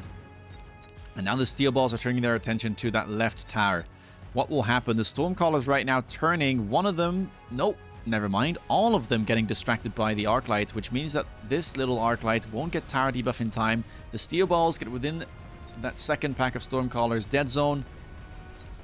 And that means Arbiter here picks up first round. A lot of EXP on the steel balls, but they don't quite level up.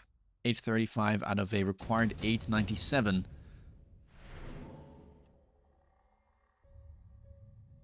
Round 2, you get unit reinforcements. Blue Rhino picked up here for Redhair, and will be playing aggro on the opposite side, trying to force Arbiter's hand and make him use some resources to defend his tower as well. Something we've seen a lot from a player that we call, well, StarCraft Panda. Another strong 201 player. Doesn't feature in this tournament, but really likes to attack the opposite tower whenever he gets pushed asymmetrically. Arbiter, instead of going for the Rhino there, wants to go with the Typhoon. Very good pairing with the Steel Balls. Steel Ball Typhoon, something that you will encounter quite a bit. And those Typhoons have been nerfed. They are still quite a force to be reckoned with. Phoenix here picked up again. Very, very strong round for both players, I would say. 2 Phoenixes picked up here for Redhair. Able to afford all that thanks to his supply specialist. But this should yield an early tower debuff. Nothing really happened here for Arbiter. No tower level, no units added. Phoenixes might get some good insta-locks as well. Yeah, they instantly lock onto one of the Typhoons there, which will fall. Steel Balls, same thing. There's not quite enough chaff there for Arbiter to prevent these locks from happening. So debuff will make matters even worse, allowing this single Arclight to get rid of a good amount of crawlers. Now though, can the Steel Balls die? Looks like they will, which means the Arclight gets rid of a second pack of crawlers as well. Still, that final pack of crawlers that was added all the way in the back is now moving in, and a debuff to the side of Arbiter. Actually looks like he'll manage to somehow win this round, which is quite surprising considering the tower debuff there for Redhair early on. Just a little bit too much chaff. A little bit too much chaff from the side of Arbiter. Really great purchase of that late crawler pack, creating problems for Redhair on the right side of the board. Nothing looking too insane here. I mean, anti-interference module is something that you could pick up. It doesn't just prevent hacking, it also prevents tower debuff from affecting a unit. Could be worth a pickup.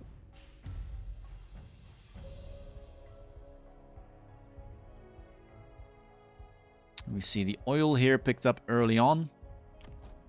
Something that you definitely should be using or abusing in your own games when you're facing this type of asymmetrical push and you feel like you need to buy yourself some more time. Oil will do that for you. Slowing down these units will make it much easier to get rid of all of the chaff and also get rid of those tankier units.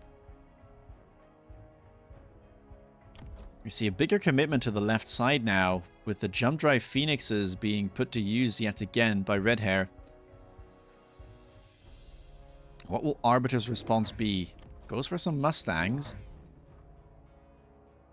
Will he simply level the tower? Looks like the answer will be yes. And adds a crawler to the mix as well. Now the Rhino can kind of chaff clear, but it's not ideal without any techs. So this should slow down the push significantly. The tower will eventually fall, of course. But let's... Whoa, okay. We see charge shot arc lights.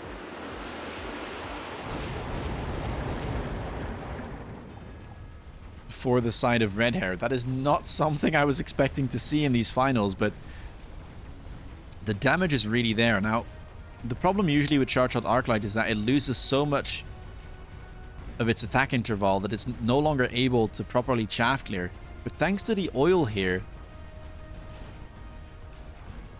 Redhair might be able to make up for some of that interval loss and still be able to pick up a bunch of EXP while he works on a secondary chaff clear option.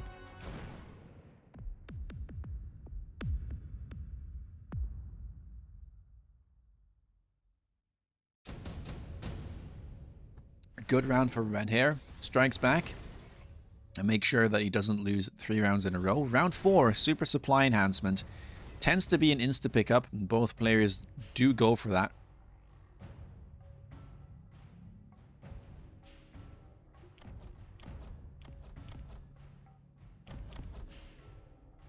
And now what do we get? Arbiter will need something to respond to this. Of course, you have to kind of weigh whether or not Redhair is going to keep going for that tower or not, but as things stand, he doesn't really have a reason not to. That debuff working very well for him. Arbiter now picking up oil as well. Going to use the same thing, so probably not going to level that tower just yet. Instead, opting to go for the slow himself.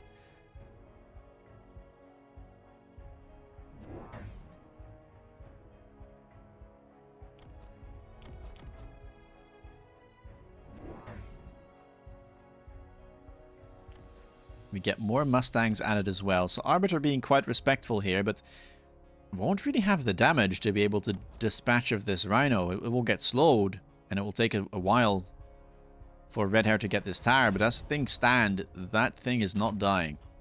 Not to level 1 crawlers, arclights, and Mustangs. Maybe though the Rhino gets slowed so much that the Phoenixes somehow end up in front of it. Might be a thing. Goes for a missile as well. Okay, so a lot of investment right now from Arbiter. Selling out of his steel balls. So what will we see then? Selling out of steel balls. Maybe another factory play in the making. Could be possible. Mustangs are able to get rid of that one Phoenix pack. The other one is safe though. And Rhino finally makes it through the oil. It seems like Arbiter has bought himself enough time to at least prevent the debuff. Wins the right side, but I mean, it's going to come down to the air units now. Might actually be able to scam from the looks of it. Oh, not quite.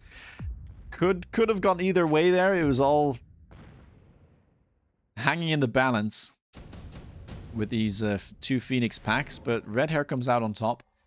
Round 5, Ion Blast Intensive Training, Advanced Missile Device Spec and Advanced Defensive Tactics. Redhair doesn't want any of it. Little surprising. I think it would be fine to pick up some of these, but I guess he really wants the money here. Moving his Phoenixes, both of them now level 2. Arbiter can get a level 3 Phoenix pack if he wants to.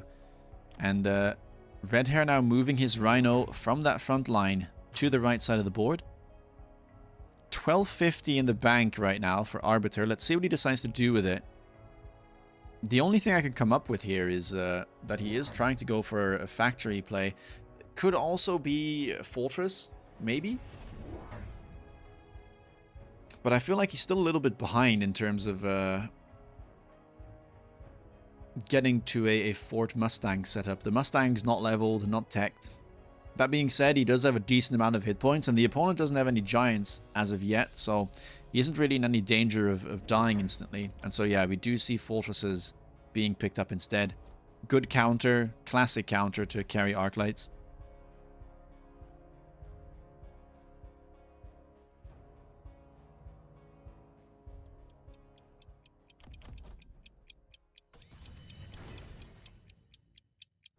And with the intensive training, which Arbiter did pick up, that's a level 2 fortress. Respectful setup from Arbiter. Opting to put a fortress all the way in the back there, building a more symmetrical board now. Phoenixes do manage to get the lock onto that big fortress, so it might fall. We'll have to see. Phoenixes now, though. The chaff is gone. They're working away at those enemy Phoenixes, but it's not going to be quite enough. And for now, Red Hair is able to hold on. We'll be able to get those additional levels on the Arclights that are now all level 2. Oh, not quite. But can get one level 3. Question is, will it be enough, right, to be able to deal with these fortresses once the techs come out? Arbiter also does run Fang production, and Shielded Fangs is another bane of Arclights. Gets the absorption module, which we saw work earlier on for Sacco. So another absolute monster here being created.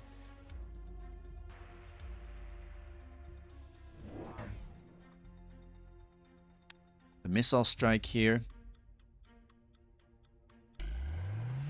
Picked up on the side of Red Hair. First tech on the fortresses is going to be Barrier. And with the help of that missile strike and the jump drive on the Phoenixes, Red Hair is now turning his attention to the right tower. Will Arbiter be able to predict this? Looks like he might have missed that potential, or that option. So this will yield a debuff. Possibly even a second one. 2 melters picked up here for Red Hair. Very, very close to one another. The crawlers will distract them though, and prevent an insta-lock from happening. I wonder if a mobile beacon trick though could help here. I don't think it will, because the fortress is outside of the range of the melter. Would have to be a little bit further forward to be able to make that happen, but even then, crawler on the line would remedy any shenanigans. Mustangs do go down. They managed to take out one of the Phoenixes, but level 2 Phoenix will be able to one-shot that tower. Crawlers are a problem, but debuff should be able to fix that. Melter should lock on very shortly. Yeah, both of them will. Will it be enough to make the melter level? It will. At least one of them picks up the level.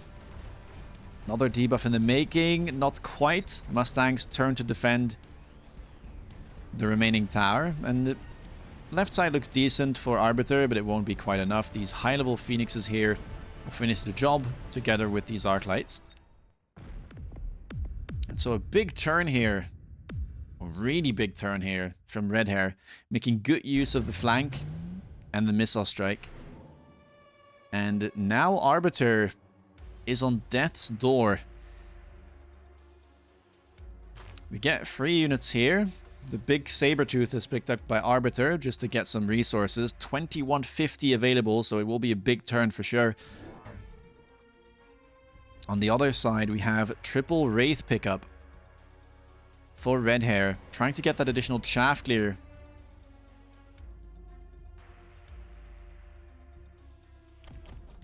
Another melter on the left side here as well, building a more symmetrical board. Happy with this setup on the right side, it seems.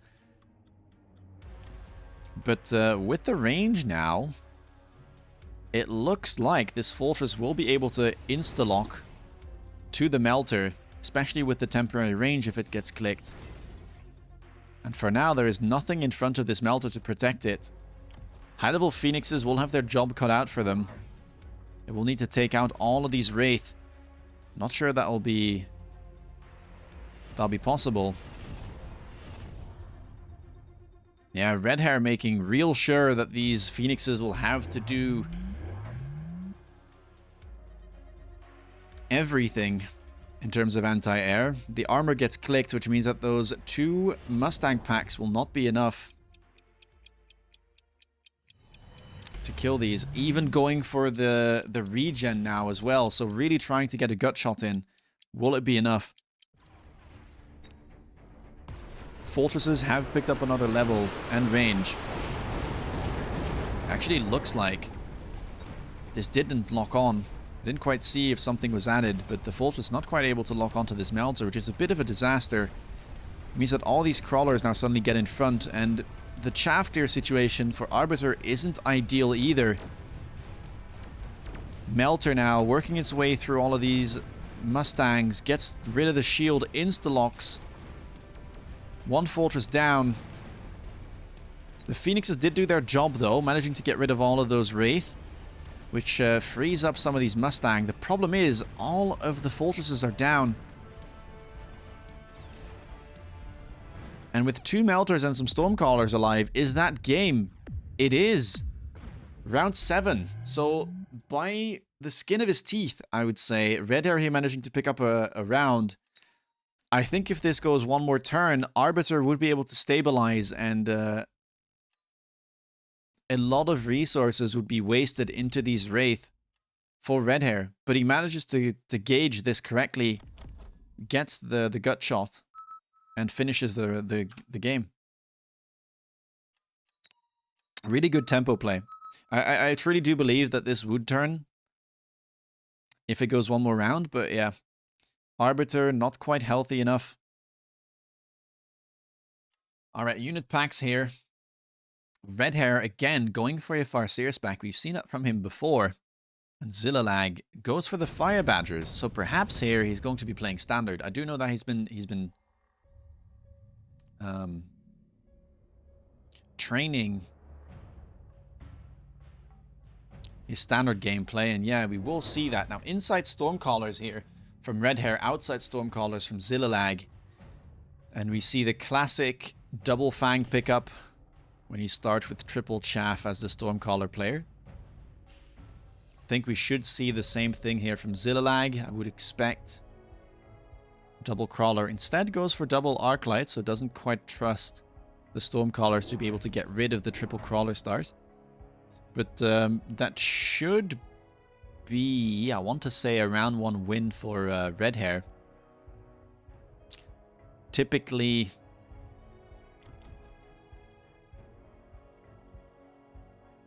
this will win. Although I like this outside positioning from Zillilag. This prevents the insta-lock from the Stormcallers onto the arcs, which usually happens when you have fangs because they're so slow they don't get in front. What this will mean, though, is that the Stormcallers will probably lock onto the enemy Stormcallers, or at least partially splash onto them. Right now, they've turned their attention onto those fangs, but yeah, they do splash onto the Storms. Luckily for Zillilag, the Storms do manage to survive a little bit, although the second salvo now will finish the job. Arclight is doing a decent job. Indeed, it's managed to survive, and so I think Zillilag, after all, has managed to find a way to win this first round. Really nice positioning on round 1 with the Arclights, making sure that they stay alive and that they're able to chaff clear, which really enables the Stormcallers on his end. Close first round. Round 2, we get unit reinforcements right off the bat. Phoenix picked up here for Zillilag. The one thing he's kind of missing is well, anti-air and solid single-target DPS, so Phoenix fits that job description perfectly. It's good against all the other units as well, and so yeah, we see the same pickup here for Red Hair. Now we have a quick look at the techs.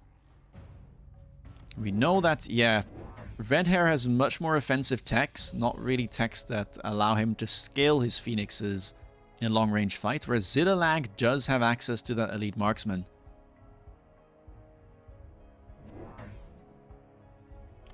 Zillilag here opting to pick up another Phoenix.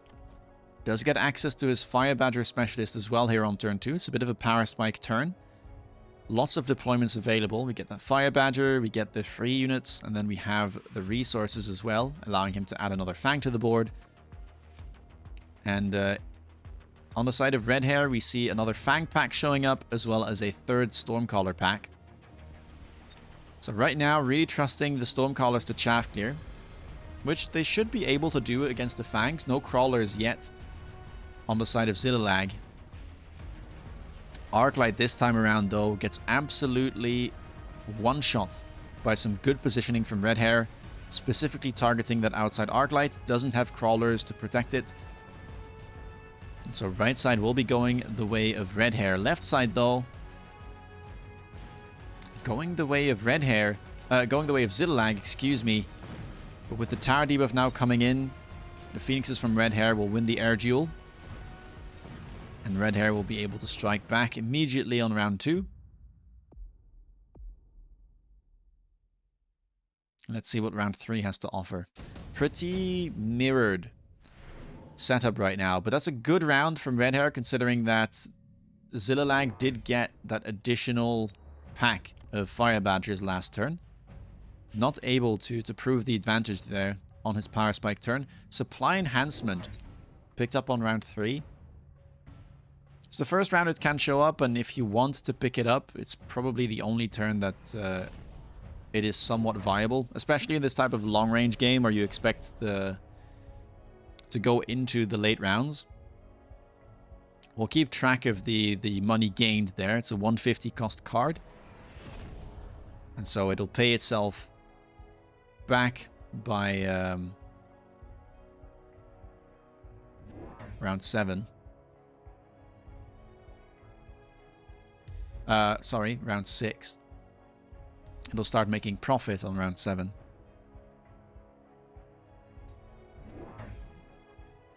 Nothing picked up there on the side of Red Hair, just deciding to only pick up the Wasp Swarm, sorry. Gets access to his Farseer though, which is very nice. Probably prevented the pickup of that Wasp Swarm from Zillilag, and instantly goes for the HE on his 4 Stormcallers, trusting those to do the chaff clear. And for now, that looks really good. Zillilag just picking up more Fangs, which should get absolutely deleted by these Stormcallers. Good pull though, look at this. All of the units there chasing that mid-crawler pack. Outside Wasps able to get rid of that Fang pack. They do win the one-on-one. Now finally these units have recovered. But this looks like a very dominant round for Red Hair. Whoa. Looks like all the Stormcaller packs will be surviving by the looks of it. The Farseer maybe too. And if you do the math, that's at least 1100 damage. Add the Phoenixes and the Fang packs to that. That's 1500 damage coming your way. Yeah, big turn. Zillilag suddenly down to sub 3k.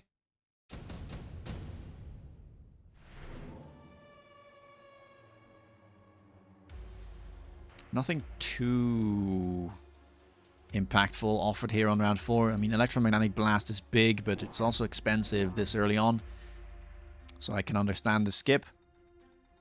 And none of these cards something you would want to play in Standard. Although, yeah, the Mustang production line could be. The question is, though, what does Zillilag want to play here? What giant does he have in mind? I don't think you can play Fortresses in Standard, so you kind of have to go towards Melter. But you already have Phoenixes, and, I mean, Melter isn't necessarily known to do that well into small units and into Stormcallers because it gets outranged.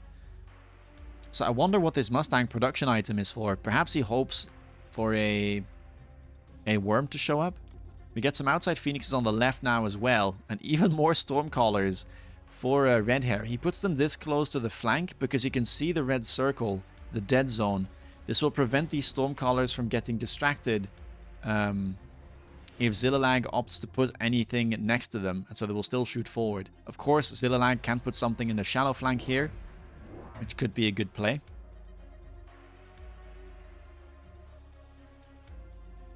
Yeah, losing that much HP when you went for an econ card. He's gonna have to make a quick comeback here. Adding more chaff to the board and goes range very early on Phoenix. Yeah, this really makes me think what he wants to do with an item. Like these are some very expensive turns for Zillilag, right? First going for the supply spec, which he's still down, by the way, right, in money. Still down 100. And then picking up that expensive red item as well, which costs 250, I think. It's a lot of investment in these rounds, right? And I don't really see what giant could fit his board.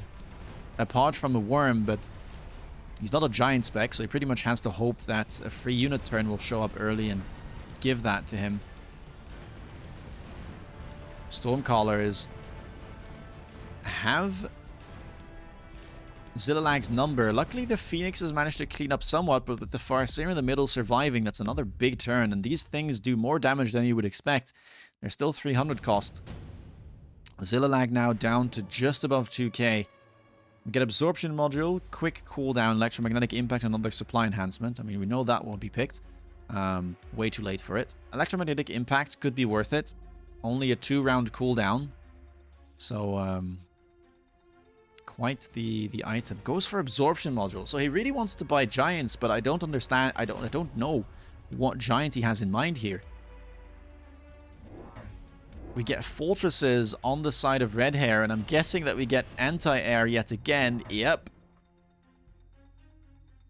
So that should allow... Okay, so the nice thing here is that Red Hair kind of plays into the Melter, right? He doesn't really need to do this. I think he's in a fine spot, and he wants to kind of out-tempo the opponent. But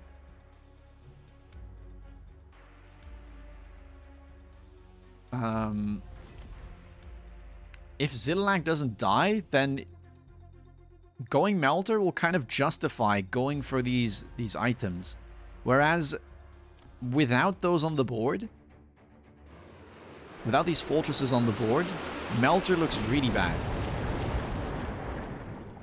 Fire Badger kills. They're third on kills. They're doing okay. Another tempo play coming out, though, here, with the oil being added onto the board from Red Hair. Zillilag added more Stormcallers and went for Incendiary.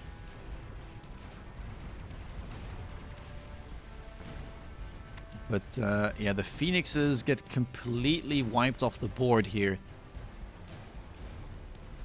We say jokingly next turn Melter unit drop, but it's quite possible. We didn't see it on round 5, and round 6 or 7 is guaranteed, so 50% chance that we get unit reinforcements, and Melters haven't been unlocked. Fortresses have been, so there's a chance. There is a chance. But, I mean, look at the amount. Oh, that's a painful round 5. Zillilag down to 574. Yeah, he's gonna need to really prove that these investments are worth it, and we do actually see Melting Point there showing up. Sandworm is there too. What do you go for here?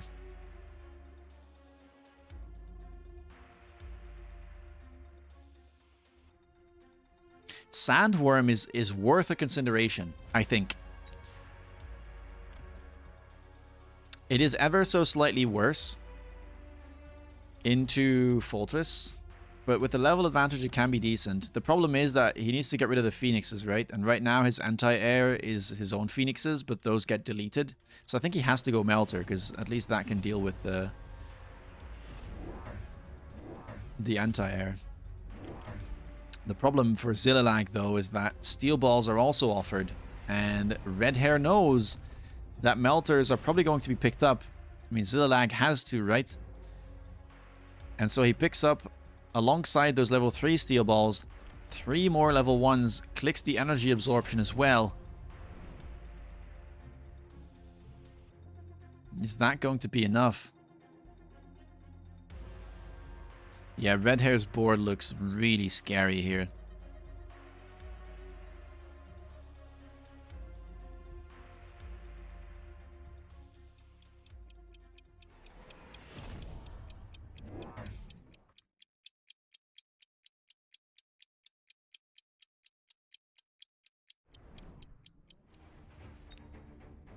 And we even get range on the Fangs.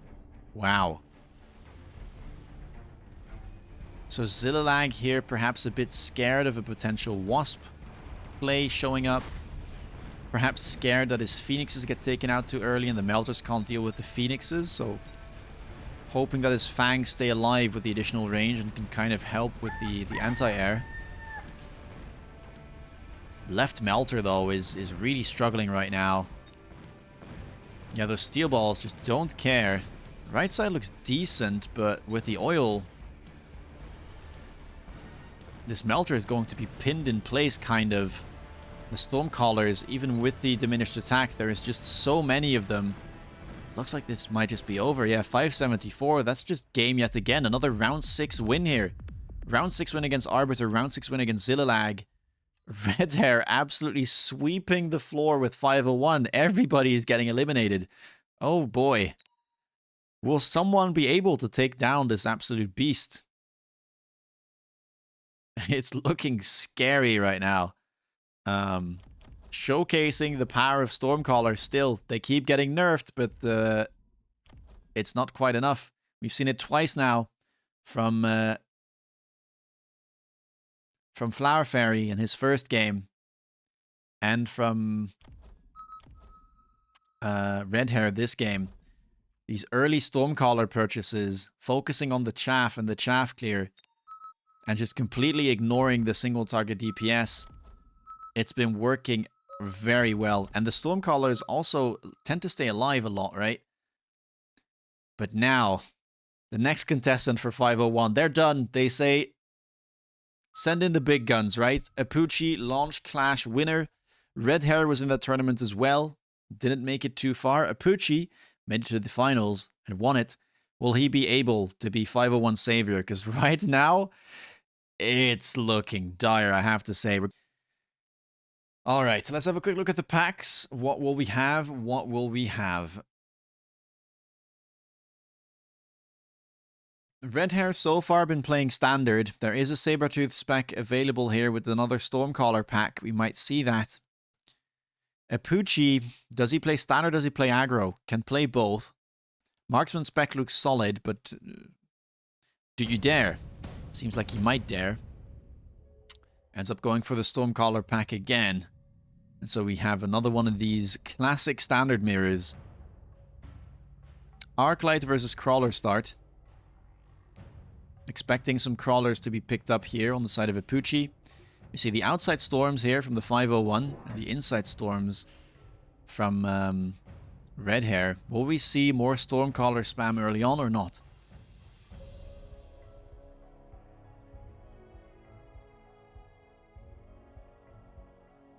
I mean, we have seen quite a bit of aggro. It's not been as successful, but we have seen quite a bit of aggro. Just the last 2 games now have been standard. We see double Arclight pick up here for Red Hair, and we do see the double Crawlers for Apooche.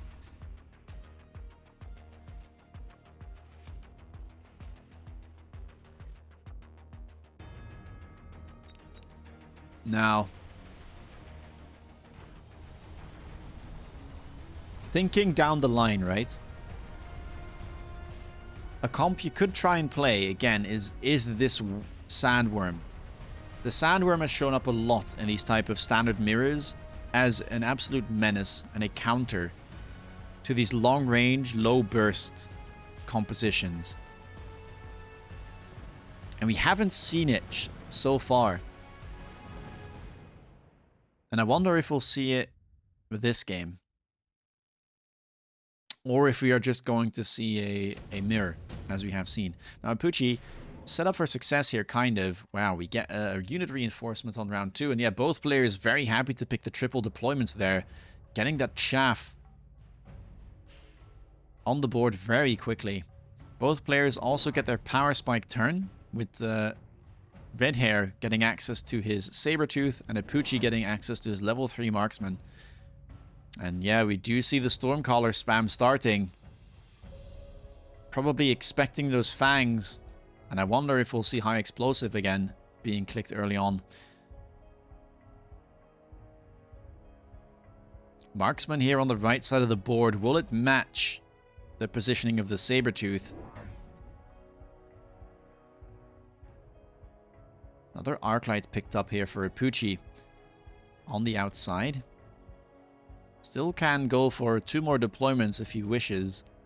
Could match the setup here with another Fang or an Arclight, but maybe he wants another Marksman. Not quite sure. Doesn't run carry tech though. I'm not sure if he meant to have this, but these are not standard marksman techs, right? He doesn't have that elite marksman available. Instead, running the assault marksman. Looks like the saber will be sitting in the middle, and that's a bit of a disaster. Really good positioning here for Red Hair. We'll be able to match that Arclight, which was kind of shooting into the void anyway. Not much chaff going into the middle. Decent pull will distract the saber, but this Arclight will simply be stuck forever trying to kill this. And so it will end up going down. Right sides. Pretty slow fights. The marksmen, though, get caught up in the crossfire. Getting hit by those Stormcaller missiles, and yep. Stormcallers proving yet again that they are the unit that defines standard games. Big turn here for Red Hair yet again, and we have to expect the 4th Stormcaller pack to be picked up here. Perhaps even HE already being clicked. Orbital Bombardment turn 3. One of the best value spells you can get in this early on. Even though it has a pretty long cooldown, it probably will show up a second time. Both players, yep, deciding to go for it. Will we see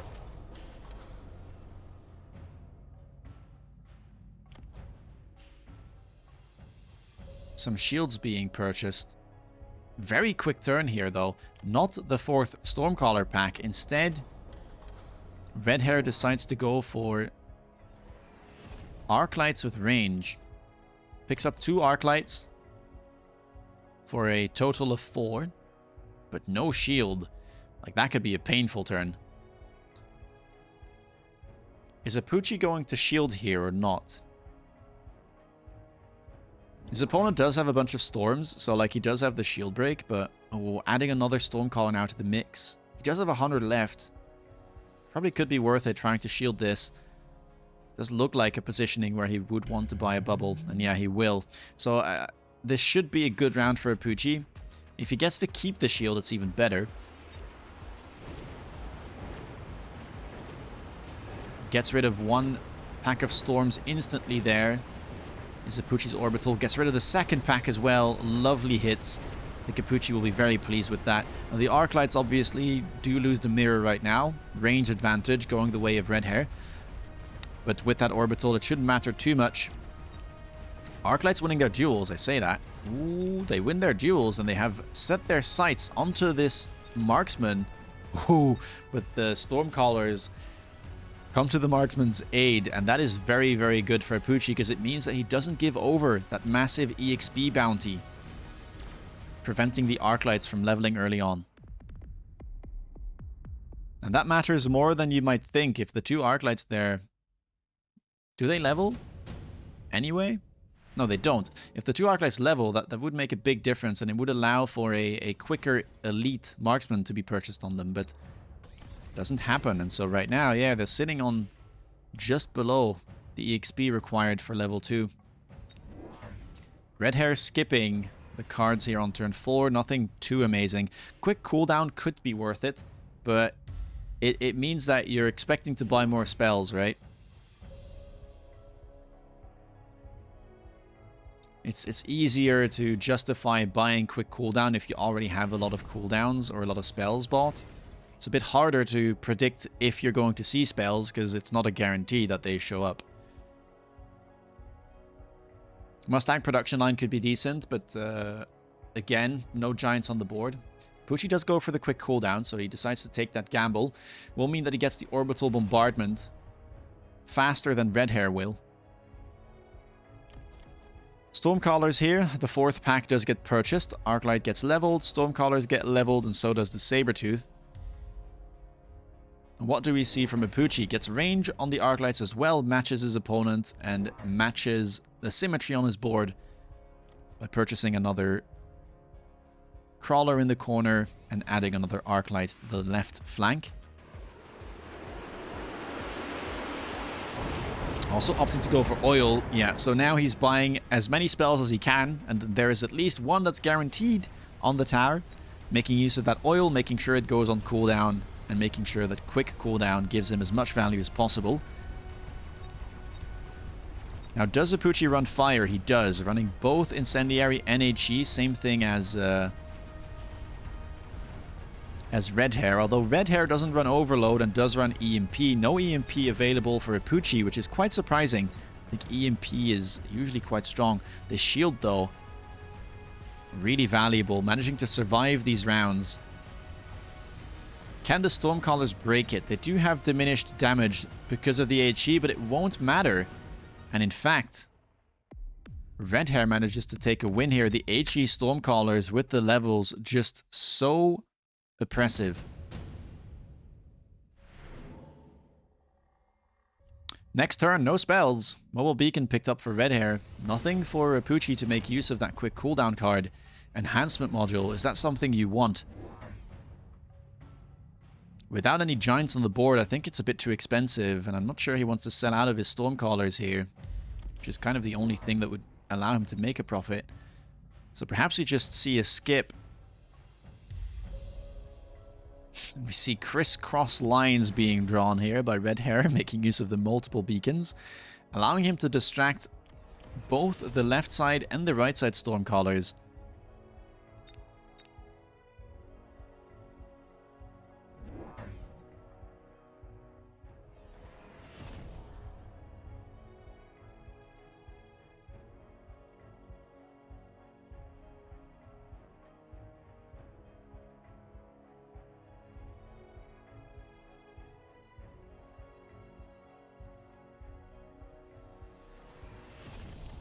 And so here again, we're going to see the difference between Incendiary Storms on the side of Apooche and the HE Storms on the side of Red Hair. The Incendiary Storms will be able to set on fire this oil, which should be really good. And they will also allow to put that ground effect onto the board, which allows to kill the Fangs even if the Stormcallers aren't really aiming at them, or even after the Stormcallers have died, whereas the HE will actually need to properly hit the Fangs, which sometimes might be too difficult, especially if you have these late Fangs coming in.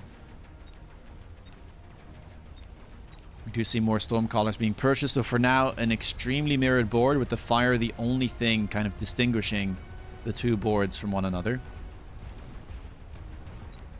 Now, generally speaking, a lot of high MMR players will tend to not level the Stormcallers, right? Because it doesn't matter what level your Stormcaller is, they still get intercepted all the same. But we have seen a lot of levels being picked up ever since HE got buffed and Incendiary got nerfed. A lot of players like to play HE, as we've seen, and level those Storms because it's not that easy to get interception onto the board, right? It's usually very expensive. War Factory is tougher to play after the nerfs. Very expensive unit. Mustangs are not ideal. Most of the time they don't work perfectly. And the Missile Interceptor turrets can get taken down. And if they do end up getting taken down, well, you need to rebuy them again. Yeah, good question. What do we do in late game without Elite Marksman? I don't know. We get a free unit drop here on turn 6. As Red Hair decides to go for the level 3 Scorpion. And Apooche did pick up that super heavy armor. Gets rewarded for it with a massive level 5 Rhino. 240,000 damage there. And I don't think this Scorpion will be able to deal with that. I'm not going to lie. Even if it's level 3. This guy does not mess about. We'll probably need a Melter, which is honestly a pretty good board for Red Hair, right? Melter, Arclight Storm, a classic.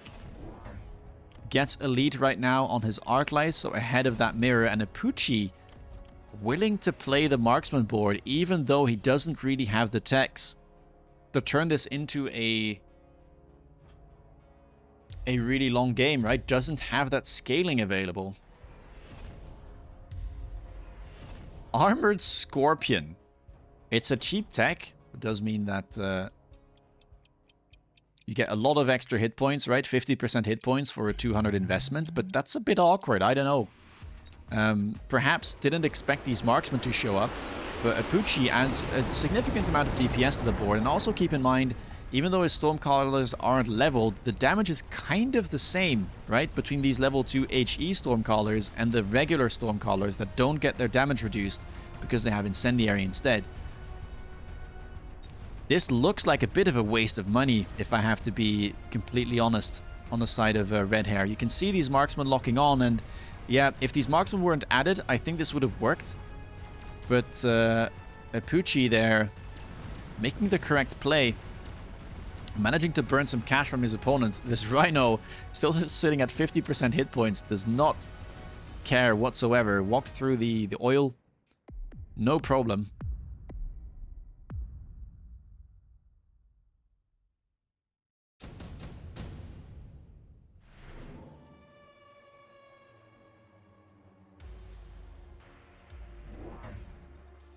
Advanced targeting system.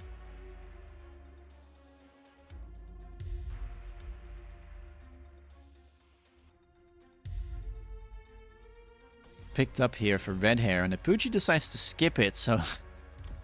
Oh, I don't like it. I don't like it. I'm not even playing this game, and I'm just sitting there like, oh, if this game goes much longer, there's a range problem. There is a range problem. There's no scaling on these marksmen. All of the actives, though, back off cooldown. Apooche picks up the other spell that's available, goes for that Vulcan there. Oil in the backline. Now, it does get shielded partially, and the Melter does get added to the board to be able to deal with the Rhino. Very sensible play. He's kind of forced his opponent into a comp that should do well into these marksmen, right? Like, there's still a range advantage, obviously, between Melters and marksmen, but won't be able to press the range as much, especially with the advanced targeting system being picked up as well. Apooche does luckily run EMP, which might help. Yeah, the Melter is behind me, sorry. There we go. I might make myself a little bit smaller, wait. There we go.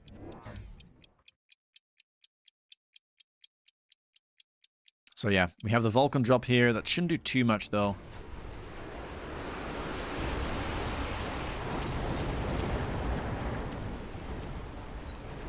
Does manage to set some of the oil on fire, and we get the wonderful second oil bug, which we haven't seen yet, but yes, it does sometimes fall through shields. So, there we have it.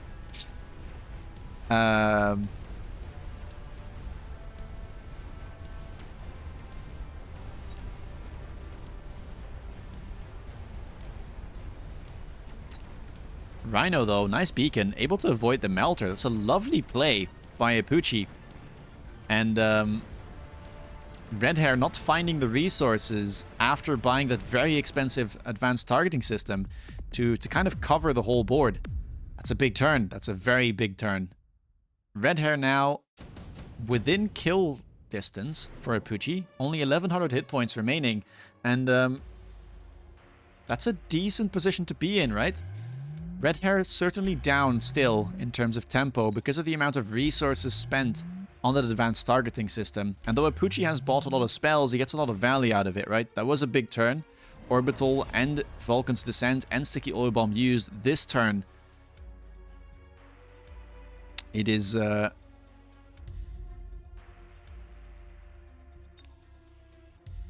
Red Hair who has access to the Orbital and also picked up Smoke Bomb. Very, very respectful of the Smoke Bomb here. Immediately puts 4 bubbles down. Another big investment. Gets range on the Melters. Let's see what Apooche decides to do. Picks up the Smoke Bomb as well. Obviously, another spell to go with his quick cooldown. But that won't land. We'll have to bubble up as well. And yeah, there we see the first one being put down. Second one. And I think we'll get a similar line on that side of the board as well. Will the marksman be able to keep up, though? This is starting to look kind of precarious. The Scorpion is still sitting there. Maybe it's been kept onto the board because, well, we've invested into it, so we're going to try and make some use out of it, even though it hasn't really done that much. Definitely a bit of a mistake there. It's cost Red Hair some hit points. Will he be able to stabilize? Rhino is being kept, right? But You would expect this to be sold here at some point, as more melters are put onto the board.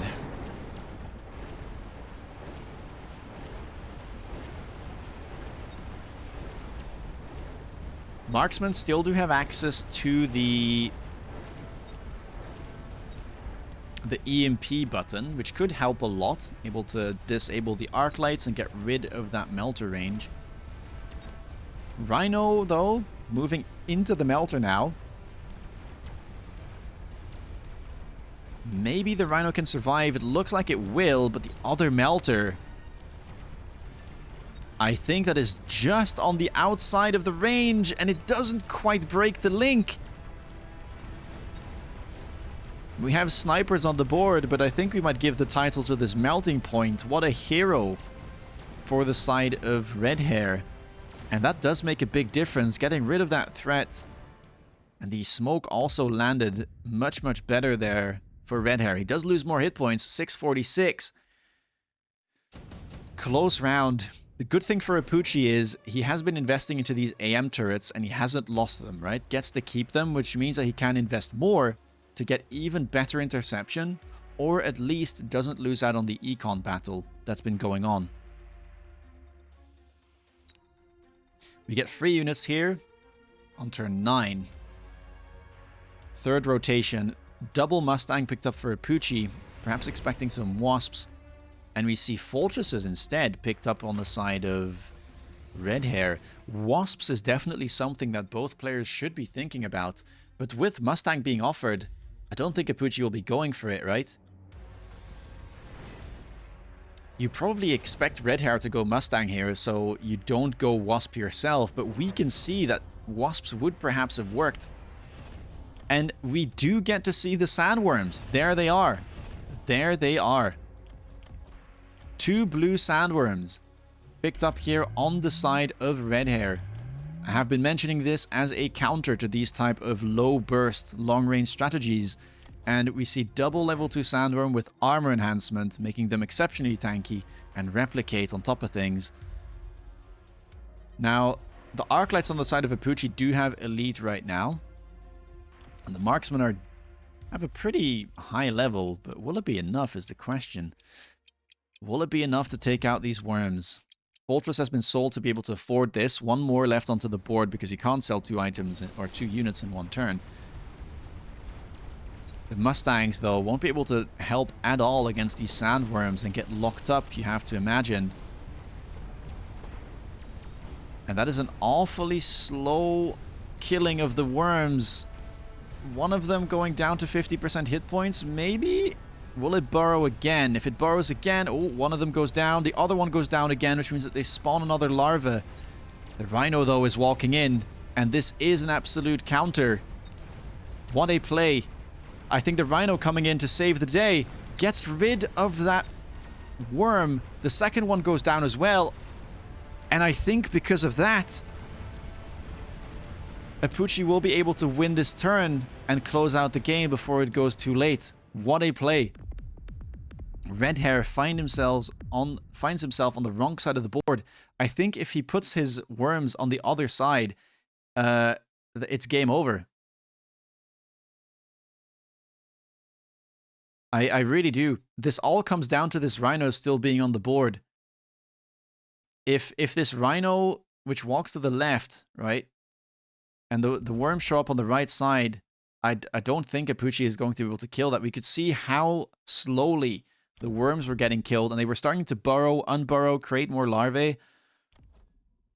Really close game. Apooche able to close it out, though, before things get too scary. And it does mean that 501 stays in the race just yet. And we get an immediate next invitation. Apooche will be remaining as the king of the hill. And I did see during the game that unfortunately, apparently 501 was struggling to find or contact their final player Doxon. I don't know if they've been able to, but I saw that potentially the dog might get eliminated if he doesn't show his face. And if that happens, it means Apooche is the very final player for 501. Still haven't found Doxon. Oh boy. Oh boy. Alright. We're back just in time. Let's have a look at these packs that will be offered. Now, Measim, long-range player. We'll have to see if Apooche wants to play standard yet again, or if he wants to push. Probably will depend kind of on the packs he's offered. Gets a good standard pack here, though. Farseer spec looks very solid. On the other end, the only Stormcaller pack available is Speed Specialist, which tends to not be the best. Not sure how happy Measim will be seeing this. Goes for the Giant spec pack instead. This will allow him to potentially go into something like a Vulcan Marksman build if he wants to. Get quick access to those Giants. And Apooche instead goes for the aggro pack here. Marksman spec, Steel Ball, Arclight start. I really would have expected him to go for the safe play. I think the Stormcaller pack there, pretty decent, but maybe he didn't switch out of his techs. Didn't want to go into that standard game again. Perhaps thought that it was a little bit too close for comfort last game. Now Measim, again, going for this outside vertical sledge play, which we have seen earlier from Flower Fairy as well. Perhaps they have kind of coordinated their defensive strategies. And Apooche going for a similar approach as we saw from Sacco, another symmetrical aggro board, but the steel balls are quite far back. Crawlers placed behind the steel balls. Because the board here for Measim doesn't really have the DPS to easily get rid of steel balls. And that way you protect your crawlers, which do have a good amount of DPS. Should help to win that first round. Just a double Fang purchase here from Measim. Little bit surprising, I want to say. I think that's... like, this is... quite a greedy positioning against an expected aggro push. Let's see how this works, though. The Sledgehammers are locked onto one steel ball, and they managed to take one down on both sides. The Arclights, helping out with these crawler packs, will now focus their attention onto the Fangs shortly. Steel Ball's able to get rid of the sledges. On the right side, though, doesn't look as good. The Fangs are able to DPS quite well. But the remaining Arclights should be able to clean up the board. And Apooche will be taking the first round here against Measim. Also important to note, Measim doesn't have a very large health pool. Already sub 4k here after round 1. Measim goes for mass-produced Melting Point as a card. He is a giant spec, but mass-produced Melting Point is quite interesting. Against Steel Balls, the only thing that you could go for is something like Multi-Melter, but Multi-Melter already loses range just because of the tech, so the double range loss doesn't sound too good to me. Goes for Wasps here instead, though. We have seen this a lot from Flower Fairy. I feel like these two players have been coordinating or talking to one another a lot. Seeing some very, very similar plays in terms of defensive positioning and defensive tactics. Jump Drive Wasp here going onto the flank. What is Measim's badge? It is the Elite October Advanced Group 1 champion for the Asian tournament. So at the end of each month, the weekend tournaments give out special badges, and so this time around, this is the special badge. It's in the shape of a marksman. Since he won, it's a orange marksman. I have the silver badge, which is a blue marksman. Also, thank you so much to Wizard Bizarre for the sub. Big love. Thank you, thank you.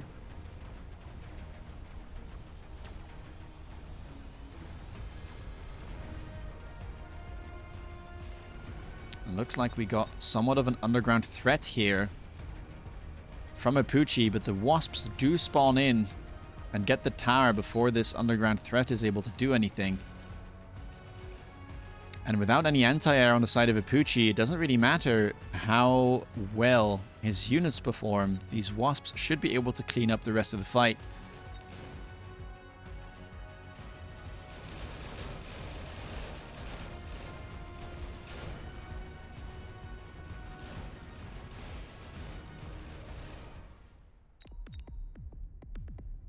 And Measim strikes back immediately.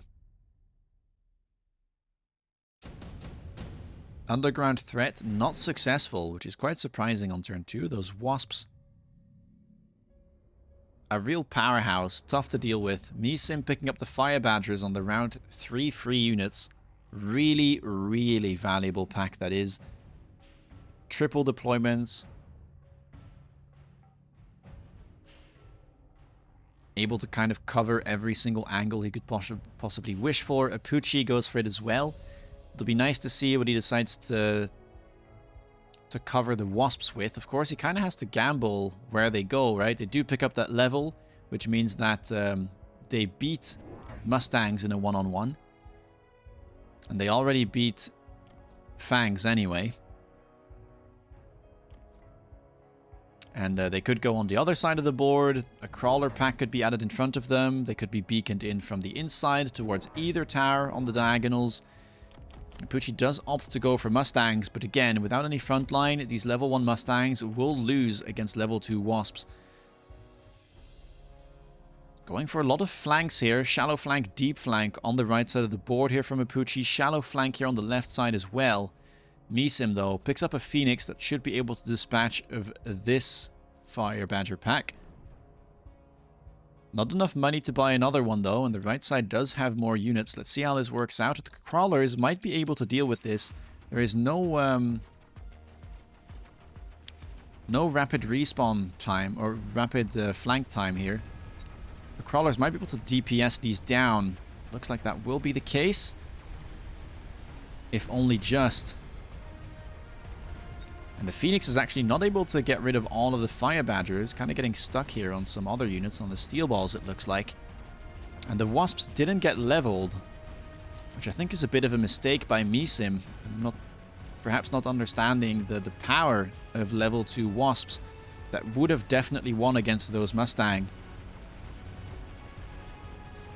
And so instead it's a much closer round. Looks like perhaps, though, the Phoenixes here will be able to clear everything. I say that. Yes, they will. Very close round, but it does go the way of Measim. And Doxon has been found. That is a relief. Thank goodness. That means that Apooche won't be the final man for 501 if he happens to lose a game, because there are still a lot of 201 contenders.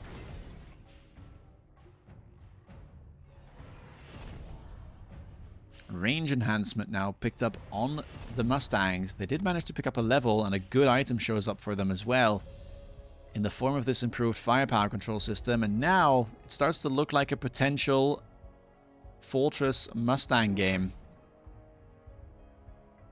Again, we do know this is quite a common pivot from Mustang Steel Ball into Fortress Mustang. And we see Scorch being clicked on the side of Measim. I have not seen this tech yet. At least not at the high levels. So I'm kind of keen to see how well this will do. It should do well, at least against the mid-sized units. But that's not... I mean, this is a tech that has been made cheaper. But the tech that has received the most recent buff is range.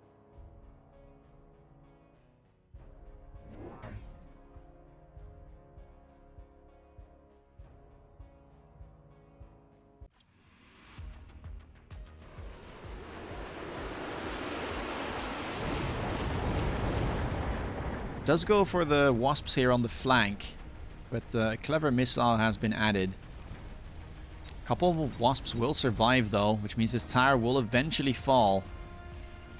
And the oil has also been used here for Measim, which means a lot of these Mustangs are burning to a crisp. Most of the Fire Badgers though, just simply going down, probably to these Mustangs. I mean, look at the damage here on round 4. Level 2 Mustangs with that item. Almost 60,000 damage already. We'll go the way of Measim, but I think you're not too unhappy about that if you're Apooche, considering that was an oil turn.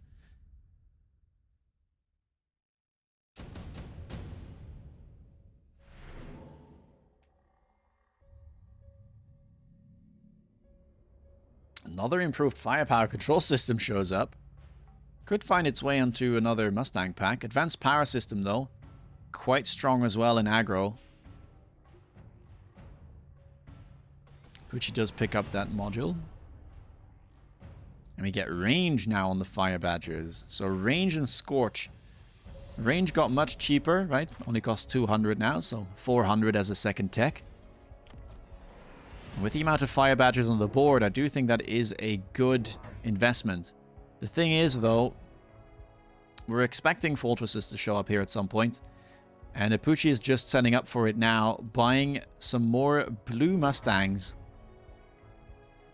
And then probably going to keep some money in the bank for a big turn on round 6. Probably hoping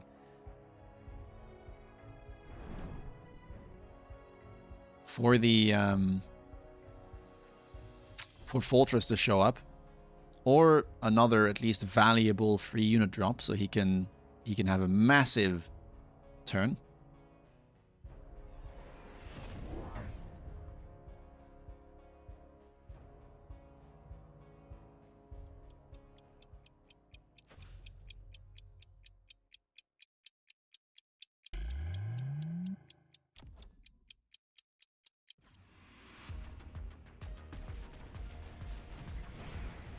Cheeky missile there, but it gets shielded by Apooche.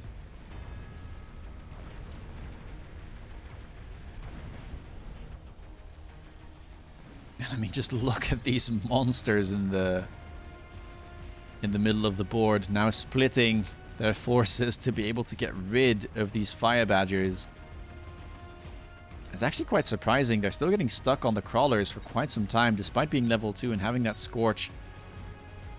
Towers are now falling as the middle is collapsing. The outsides are doing fine, but they're not doing so fine when the debuff happens. And that's a big turn, with Apooche saving quite a bit of money there as well, I believe. Well, actually, not quite. Actually, he used most of his money to be able to buy a third Mustang pack.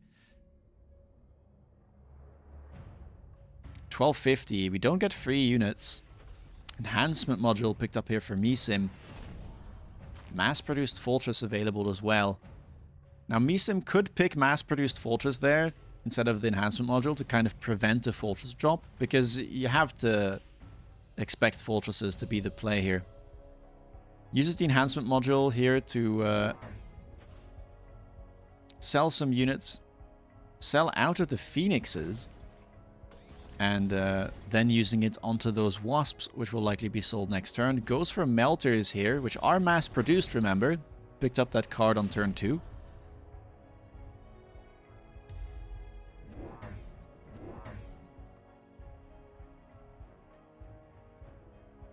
Underground Threat is available yet again here for Apooche.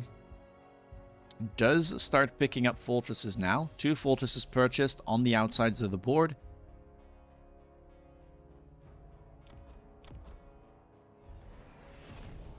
And we get the oil here for Measim.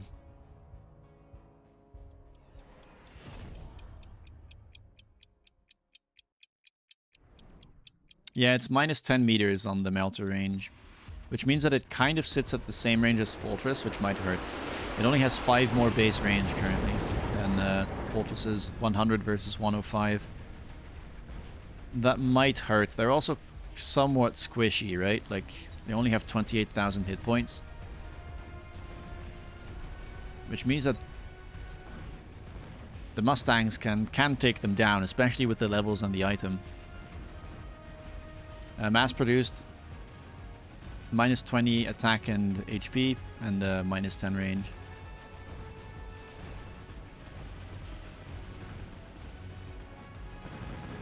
A good round yet again. A very competitive round. Close win for Apooche, but I think he scales better here. The melters would be fine, but I think the mass-produced melters really will struggle against the scaling of this Fortress Mustang comp. Round 7, we get the free units. Typhoon, Scorp, Sandworm, and Overlord. What do you want here? I'm not exactly sure. Apooche picks up the Scorpions. Does he just want to sell those? Does he want to keep them on the board? I guess he wants to keep them on the board because there's so many mid-sized units on Measim's side of the field. More melters picked up. Measim goes for the sandworms and is rocking the gilded sandworm skin, which isn't available yet for us regular players. Mustang there did manage to pick up a level with the enhancement module on it, so that's quite nice for Apooche. Goes range on the Scorpions and picks up more of those. Okay, maybe we're making a pivot from Fortress Mustang into Scorpion Mustang after all. Apooche, perhaps after seeing the fact that they're mass-produced melting points, doesn't mind this matchup too much because it's the same thing yet again, right? Scorpions also have 100 base range, so it's only 5 meter difference between them and the melting points. Might even the playing field a bit. But the melters are quite cheap for Measim, and that allows him to get a lot of techs here. Gets armor on the sandworms, gets range and EMP on the melters, and even has enough money to buy 2 more melters on top of things. Wow. Scorpions, though, get a good lock on here. One of them gets EMP'd, sadly, but this one already working away at that first melting point. The sandworm in the middle is going to be a problem, though, with the armor. These big Mustangs that have been carrying the rounds are going to struggle. But it's only a level 1, so the Mustangs, and with the help of that Scorpion, able to clear the enemy units. That's another big turn here, back to back for Apooche, and Measim down to 700 will have to win. Start winning here if he wants to prevent being taken out. Round 8, underground threat available yet again. Is photon coating something you'd want? Measim seems to think so. Can be a nice item on the worm, as there is no other way to give it photon coating. Apooche's still thinking. Photon coating could be nice, but I don't actually think he wants anything to get targeted, right? If the melter gets a lock on, then photon won't really matter. Like, it's just the unit is going to die. Oh, okay. Well, we're just amassing every single giant now on the board for Measim. Picks up photon coating as an item and wants some more golden units. So he just picks the biggest ones, 2 factories, and takes photon on them as well. Alright then.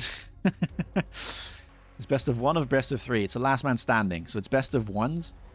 Whoever wins remains, and then the other team sends in a new contestant that hasn't been eliminated yet. I mean, that's a lot of hit points, and actually the photon coating comes very timely, as Apooche did click acid.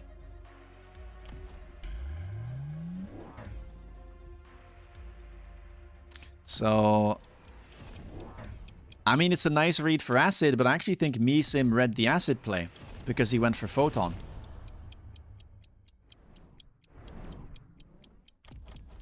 So I think here Measim just expected acid to come out, and so instead he says, well, I'm just gonna buy the biggest unit I can and make sure it's immune to acid. That being said, it's taking a decent amount of damage on the right side, and that's without the acid debuff. Already falling there. Right side somewhat collapsing, but so was the left side. The incendiary back off cooldown, burning all of those Mustangs, which means that these units are going to go for a tower debuff. The Mustangs are trying their best, and I do think they'll be able to kill this factory just in time as the worm gets the tower from Apooche. With the amount of giants left alive and a good EMP here hitting the Scorpion, how much will it be able to do? Will it be able to recover? It does recover, and that means I think a little bit of acid gets below the sandworms, but it's not enough. And Measim strikes back. Now Apooche has seen these 2 factories, and keep in mind they don't have efficient maintenance, which means that this is losing Measim 400 credits every single turn.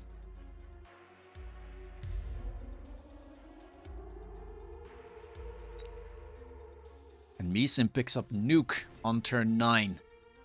Big spell here. Will Apooche be able to avoid that? Will he be able to put down bubbles that survive for long enough? Nuke here. He could pick it up himself. Maybe throw it onto that left side. Yeah, he does pick it up. Realizes that this could be a game ender. And yeah, he throws it onto his side that was performing the worst. The fortresses haven't really been doing all that well, I have to say. Well, I say that. 33k damage last turn. It's not that bad.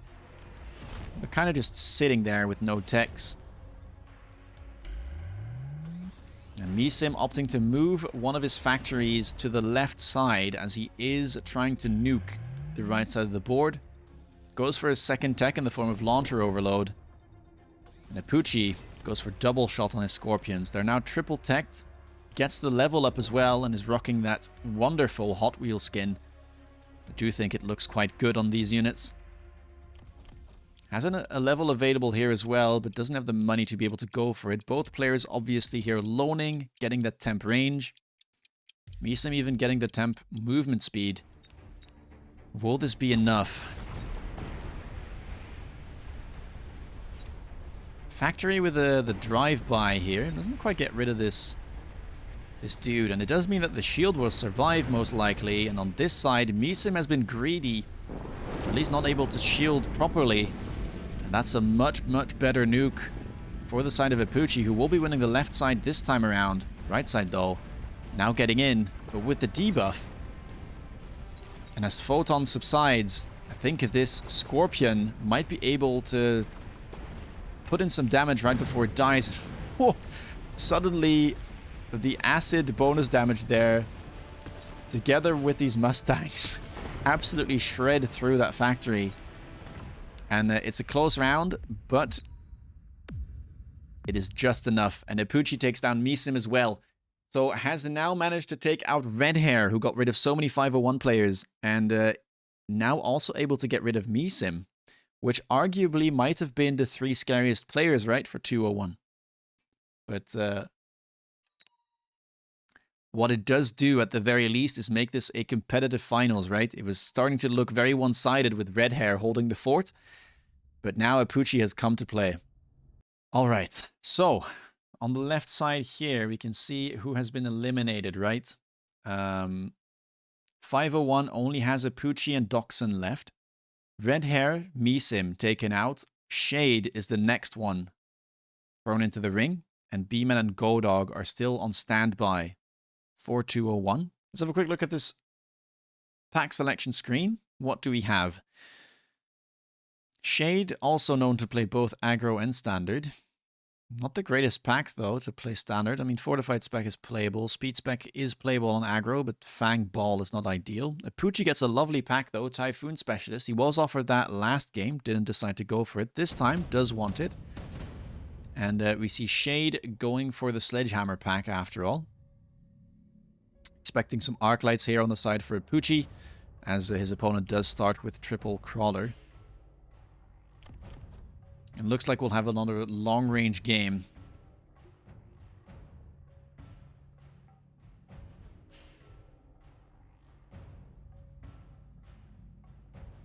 If you want to see the standings, MAG1 info has the link to the bracket, the Excel file.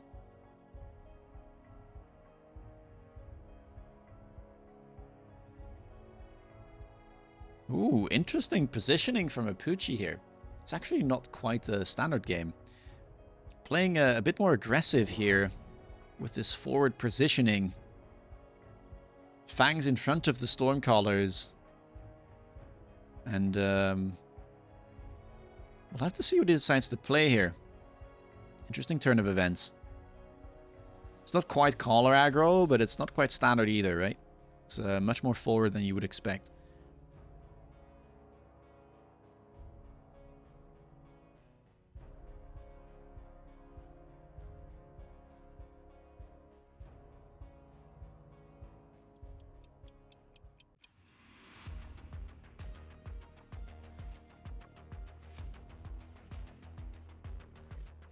Alright, let's see how this plays out. The Stormcallers do get some insta-locks onto these sledges, but because they're moving forward, they miss the majority of their shots. Second salvo coming in now, though. Still not that great. Does manage to take out some sledges on the right side, but left side is taking a long time.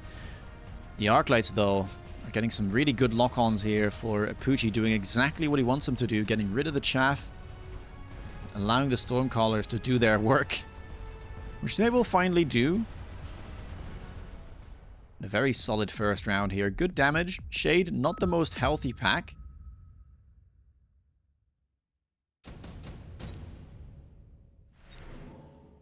Not sure who I'm getting invited by, but... round 2 reinforcements. Feels like we have seen that the most. Scorpion Wraith, Saber, and Steel Ball. Scorpion, quite a good pickup against the sledges, and yeah, Apooche doesn't really think twice. As Shade decides to go for the Wraith, trying to punish the lack of anti-air on Apooche's board. Will Apooche go for some anti-air or not, is the question. Doesn't really have a good amount of money left to be able to afford a Phoenix. So really the only thing that you would expect is possibly a Marksman. Might have to respect the possibility of a Wraith though. Doesn't. Which means that as good as the Scorpion may be, Shade will get a default win here. Unless the Fangs have something to say about it, but I don't think so. They're too far forward. The fact that Shade goes for another pack of sledges is a little bit surprising to me. He does happen to gamble the correct side, though. Manages to avoid that Scorpion. Pushes another crawler pack. Apooche goes for double crawlers here in the back.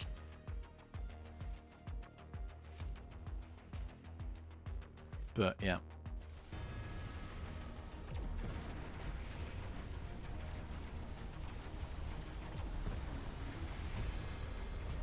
Yeah, I mean, Wraith isn't the best in these type of scenarios, so I think he's fine giving the round, but, you know, damage is damage. And the Shade doesn't necessarily have the most hit points with his starter pack, so could have been nice, right, to win the round and deal, like, anywhere between 600 and 1,000 damage. Scorpion will be able to clean all of the ground units, which means that the Wraith is the only thing left alive. And at least Apooche now knows that the Wraith has shown up. Something that you can pair with Scorpion sometimes is Phoenixes. Even though both units are kind of single target DPS, they tend to work quite well together. Improved firepower control system. The item, a kind of defined last game, I want to say, shows up very early yet again. And Apooche does manage to get those Typhoons from his specialist. Perhaps that's why he was okay not going for any anti-air, knowing that he will get at least an anti-air unit. These are some good item holders, but they don't necessarily deal that much DPS. They should be fine though against the level 1 Wraith. It hasn't quite gotten enough EXP to level. Instead, Apooche deciding to just focus on the ground, putting the Typhoon slightly further back, and trusting that they will be able to get rid of that Wraith, especially if the ground has collapsed for Shade. We get some Callers here for Shade, who actually did pick up the Improved as well and threw it onto his Stormcallers.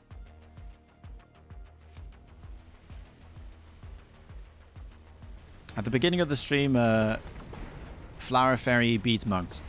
Munqst was the only contender left for the third place team, 601.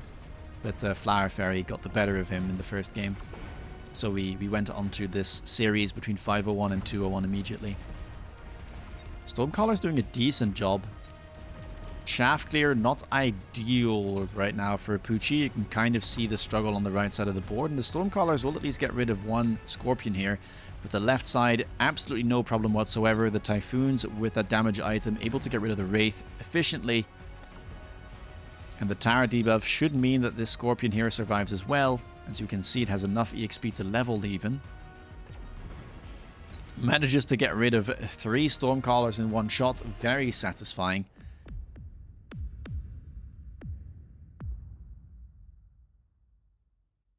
And things are not looking too good here for Shade, I have to say. His board seems a little bit... seems to miss a lot of things, right? It's not very efficient. The Wraith is a bit out of place in this semi-long range fight. The sledgehammers are not having a good time at all versus the scorpions.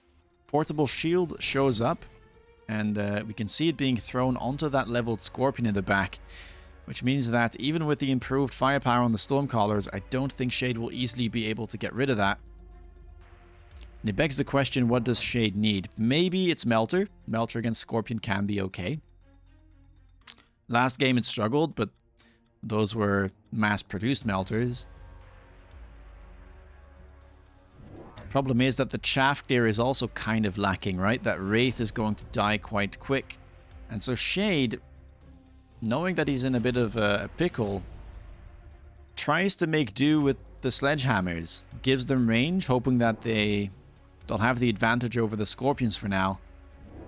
And builds onto the right side, which doesn't quite have a scorpion just yet. Apooche going a bit more symmetrical now. Adding some more chaff to the mix, and also adding some typhoons onto the right side. Now, what will it be? What will it be?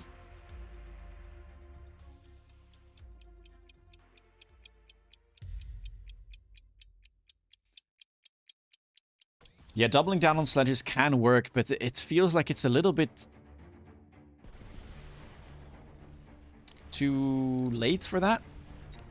It tends to work if you already have some levels on the sledges and you can get into EMP. It's much harder to do in these type of scenarios where the opponent already has a bunch of scorpions by round 4. It's not doing too bad though. Decent amount of damage onto the scorpion. It will now, you know, start trading back, and it hits a little bit harder than the level 1 sledges do. The scorpion as well in the middle, as we can see, it's barely touched. Easily tanking all of that damage. Right side is winning, but there is no scorpion there yet. And yeah, it's hard to find a silver lining here. This looks very, very good for Apooche, and it doesn't look good at all for Shade. It just doesn't have the hit points here to have an easy route to stabilization, I'd say. Then again, I'm not a big sledge player, so Shade might know the limits of sledges a bit better than I do. Goes for the loose formation here, trying to abuse the lack of chaff clear perhaps on the side of Shade, on the side of Apooche, excuse me. However, Apooche does have some typhoons, and much like Mustang, typhoons are quite decent against loose formation crawlers because they lose that HP when you click the tech. Much unlike Mustang though, they do have splash 5 meters, and 5 meter splash tends to be quite bad into loose formations. It's a bit of a trade-off here. We do see range being picked up on the scorpions, matching the range on the sledgehammers. We get another scorpion on the right side of the board. Another item picked up as well here with the absorption module onto that scorpion on the left, putting it on the scorpion with the most XP, hoping that it will pick up a level soon. And we get another scorpion picked up, currently running 5 on the side of Apooche. Even more sledges picked up here. And you just have to wonder if there's going to be enough damage. Like, I think right now there isn't. The crawlers, though, actually proving to be quite difficult to deal with. Indeed, the typhoons just not able to make use of their 5 meter splash because of that tech. And so the crawlers are even managing to get very, very close to these units. But once they're gone, the scorpions don't need too many shots to kill these sledgehammers. That's 4 gone in one shot, 3 gone in one shot. Right side still looking decent, and sledgehammers are picking up levels at last, but I don't know if that's the same on the left side of the board. Shade is going to need more than his 1 level 3 pack of sledgehammers to win this. Now, I did see that he was running EMP, which might make a difference. We'll have to see if Shade decides to go for that. Round 6, will we get 3 units? We do get 3 units. Is this a saving grace? Melting point looks decent. Vulcans here could be good for Apooche. Vulcans tend to be decent into sledgehammers actually as well.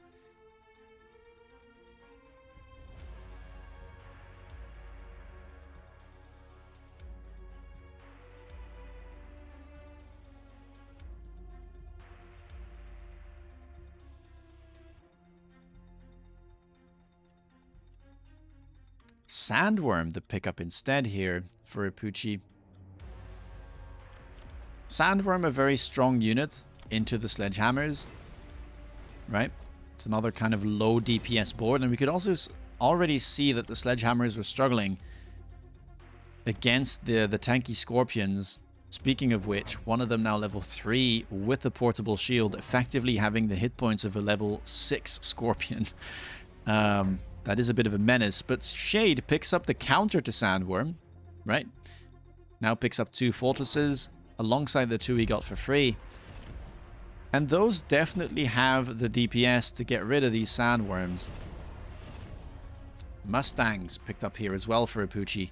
We did talk about that, right? These don't have splash. They have a bit more range. And there's more bodies as well, so they managed to target the loose crawlers a bit more effectively than the Typhoons do, buying those as the counter to that tech. Shade here loaning, but so is Apooche. Early loans from both players, realizing that this could be the final round. Fortresses though on the right side. Oh my days. Absolutely deleting Apooche's board. The sandworms aren't doing too badly. The one on the right here in the middle. Ooh, big hit there though. Managing to survive for now, but the tower debuff will come in, and that's a 9-second tower debuff. Level 1 tower on the right side. Fortress is now waltzing in. And for those of you that remember, last week Shade had a very close game against French Pilots, where he also went for fortresses. And yeah, we can see that he actually doesn't quite run the carry tech, so I kind of wonder how this is going to turn out. Fortresses can definitely outscale Scorpions, but it tends to only work if you have range and overload. Efficient Giant Manufacturing shows up. Is that a bit too late though? Already has 4 fortresses on the board. I don't know how many more you would want. Nano Repair, a pretty decent card as well. It actually goes for it, so I'm guessing that we are going to see many more fortresses. And Apooche, interestingly, goes for the Armor on the Worms. Perhaps would have tried to sell out of them, but he believes in them, and perhaps he has seen that Shade doesn't have access to that range and overload, which would allow him to scale into these Scorpions. Doesn't even have range available, which means the Scorpions will always easily outrange the fortresses. And so Shade kind of forced to get into the Rocket Punch. Strength in numbers is the key word here. If you're playing that tech. And we'll be able to do so with the Efficient Giant Manufacturing. So far though, only 1 more fortress picked up. Why did Shade buy a sniper? Because he doesn't have anti-air. So he tries to make sure he doesn't lose here because of some cheese. To be fair, Apooche could go for a cheese. It's a little bit hard, right? 704. You could go for like triple regen Wraith for 900 damage. I don't know if a level 1 regen Wraith takes any effective damage from a level 1 marksman. It might need to be level 2, I'm not sure. Oil here has been purchased for Apooche, trying to slow down the units on the right side, seeing how they were struggling. And the slowdown might also mean that these fortresses won't quite have the range to lock onto the Scorpions. Right side though, even with the slow, I mean, just look at how long it takes for these crawlers to die. Typhoon is not having a good time. Good rocket there, and the fortresses are picking up some levels. Fortress Punch, unlike AA, does level, or does scale with levels. Tower will eventually fall, but that's a really good oil. The slowdown here is fantastic. Amazing shot there, but better Rocket Punch. Gets rid of the high health tanky Scorpion. Another one is in the making on this side, though, and that one has absorption. Close round, but Apooche will take it. Another 300 damage. Going the way of Shade. 350 with the one Stormcaller left alive. Orbital Javelin looks quite tasty. There are some fortresses on the left side here that would be able to get hit. Other unit cards don't look that amazing, although there is again a lack of chaff clear, but I think the orbital, or a lack of anti-air, sorry, on the side of Shade. Wasps still a possibility for Apooche, especially with the low hit points from Shade. He's not in a very good spot here. And all it takes is a 2 Wasp packs surviving. Yep, Javelin going onto the left side here. This fortress will be able to survive thanks to the level. We'll have to see. Yep, Wraith has been purchased. There it is.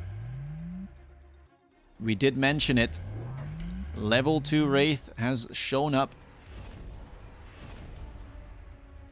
And I'm guessing we'll see a second one with the regen. And that should just be game. Yep, second Wraith shows up. Regen has been teched. That will not be able to die to that marksman. And the anti-air here, or the lack of, rather, appropriately punished by Apooche.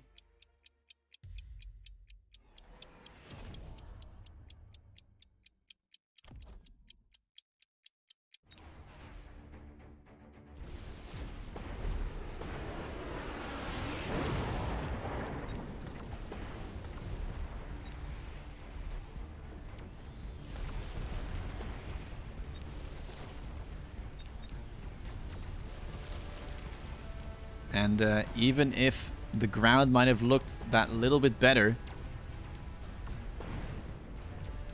might have started to stabilize. Shade just finding himself in a very precarious position, playing that counter matchup, doubling down on the sledges, and just not having the resources to get some anti-air on the board. Well punished, and in fact the Wraith here also really great at helping to clear those crawlers. Means that there's a convincing win on the left side. And it's not just the Wraith surviving this time. It's some of the Scorpions as well. Another nice game from Apooche. And Apooche now has equalized the standings between 201 and 501.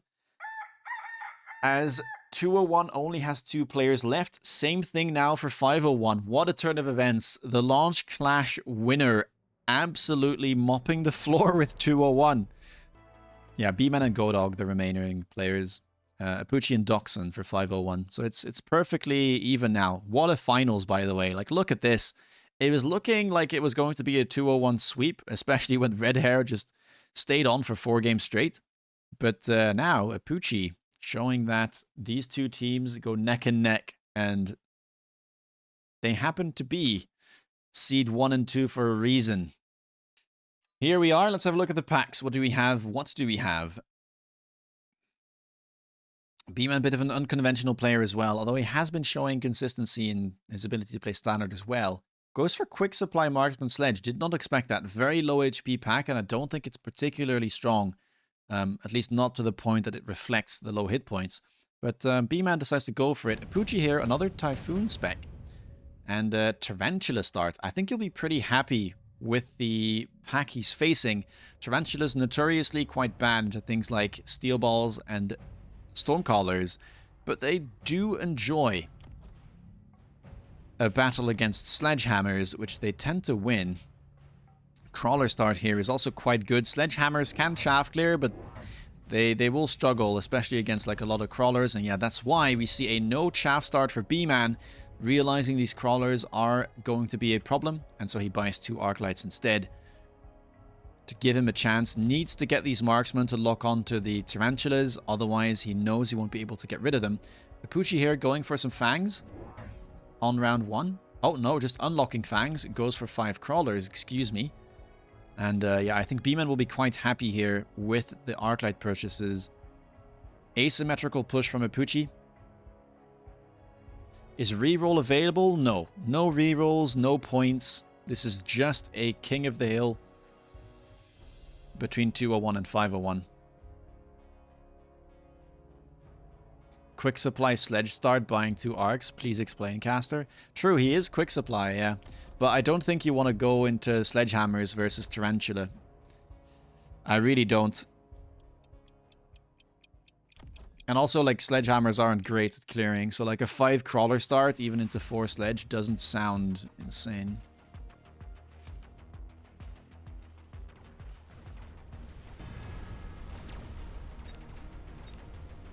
Plus, it gives some flexibility, right? Like, committing into 4 sledge can be a thing, but you probably would rather have the flexibility.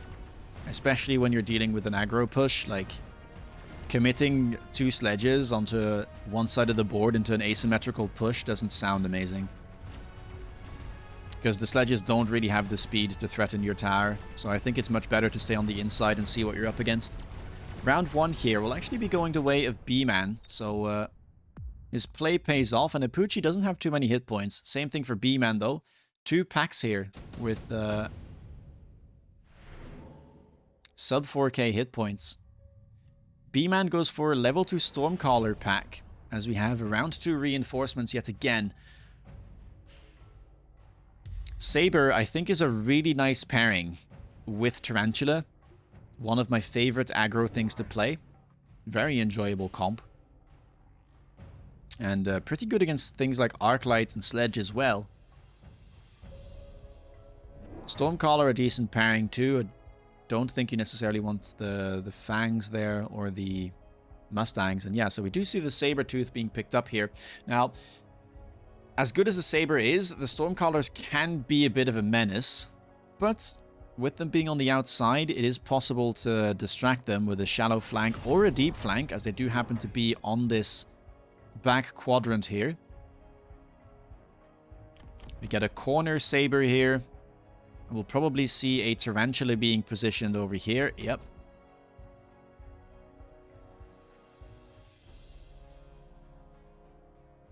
Oh, Apooche thinking twice. Doesn't want to start that shallow flank just yet. And crawlers here on the front line. Oil has been purchased. Woot not participating. Well,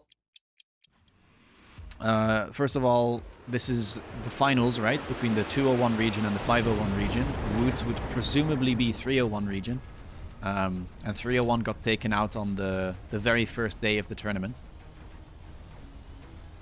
And then it's up to the team captain regions to decide who they want to run in their team. But 301 got taken out, so... Even if Woot had joined down the line, it wouldn't have mattered for this finals matchup. Debuff here for the side of B-Man, who's starting to attack that weak side. Sabertooth, though, exceptionally tanky, and this spider has set its eyes on the prize. Will be able to... Oh, I was going to say able to take down the tower, but not quite, as these hero crawlers make their way over to the second tower. Managed to save the remaining units from B-Man. Crawlers actually making their way all the way from the backline here. Very good play from B-Man. Apooche now gets access to his Typhoon Specialist, but Typhoon is a bit of an awkward pairing with Tarantula and Saber. Not something that you see very often.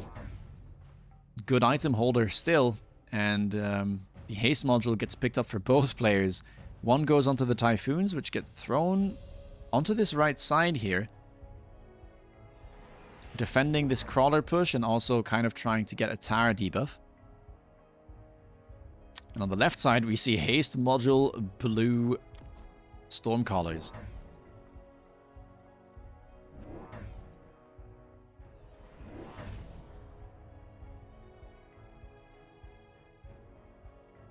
Did we see Factory? We did see Factory, yes. We saw it twice, and it lost twice.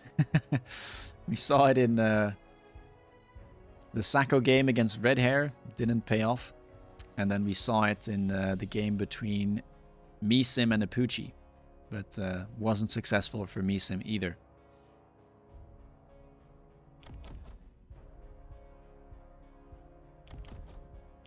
Even more sabers being picked up here, 2 in fact, and a crawler pack as well. Mass deployments used for Apooche, now expanding onto the right side of the board. That should be a good play. The oil is of course still slowing down the left side, and the tower has been leveled too.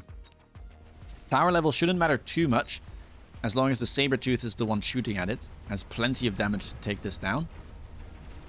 But this does look like it should be a good round. The Sabers working away at these sledges, working in tandem, not wasting any shots, shooting the same target. So a quick debuff will also allow the left side to go in.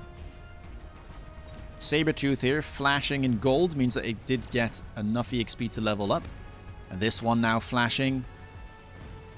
A lot of levels being picked up. Tarantula doesn't quite level up though. It's 12 XP short, sadly. Debuff will go down. Even more EXP picked up. Those Stormcallers also giving away the jackpot in terms of EXP. And that's a fantastic round for Apooche. Especially when the oil was still in play. Quick teleport here does look very spicy. Some shallow flanks with a quick spawn in time sounds very nice. Super supply around 4 is an option, but when you're below 3k, doesn't sound that great. I'm really surprised that Apooche wants to skip here. I don't know if he maybe did the math and wants to get a specific combination of techs and units, but I think quick TP, skipping on that as aggro, I don't know. I don't know. We see the Wasps coming out. We have seen it from 201. The jump drive Wasp. The staple cheese. Back in the day, it was all about Stormcallers on the line. These days, it's all about jump drive Wasp. Goes for the missile interception here is Apooche and buys even more sabers. So I think he's just trying to outpace B-Man. But B-Man doesn't necessarily have that many Stormcallers. Like, he just has the 2.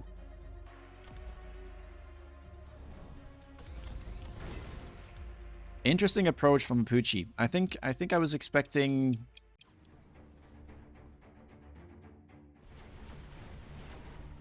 the quick flanking card, perhaps paired with some shallow flanks. We do see the Tarantulas now picking up enough EXP to level. Right side, just a tower level. And the missile interception is definitely cutting down on the DPS there from the side of B-Man, which means it's a disastrous turn of events. The Sabers are just not dying at all. These marksmen have their hands full. They're not able to deliver. The Wasps also seem to have been missiled, only the one surviving, and with these Phoenixes still alive, the Typhoon still alive, and the Marksman as well, that'll be absolutely no problem. A massive turn, and B-Man, by the way, took super supply. This is generally why you don't pick it if you're sub 3k hit point and down on tempo, right? It's such a massive investment, it only pays off on, you start making money on round 7, which might not be worth it if you're down on supplies for the 2 rounds where you kind of need to stabilize. Mustangs with range picked up here for both players. Well, no range clicked yet for Apooche, but both players going for the blue Mustangs, and there is the range. A 3rd pack picked up for B-Man. But Mustang into this board doesn't seem that good to me. Not that many spiders, though, for Apooche, but could try and invest more into the spiders and try to click something like HE to be able to get rid of this chaff. There is a significant amount of them. B-Man now going for Acid Crawler. Spicy tech choice. Did play a game against him where he did the same thing, and I was playing a pretty similar comp. Chaff clear definitely kind of on the low end still for B-Man, but there isn't an egregious amount of chaff on the board for B-Man, so he should be okay still. Some shallow flank now being used, kind of preventing a insta-lock onto these Typhoons. Let's see how this plays out. There is a nice synergy between the Acid and the Mustangs, right? Mustangs have very efficient DPS. They shoot super fast.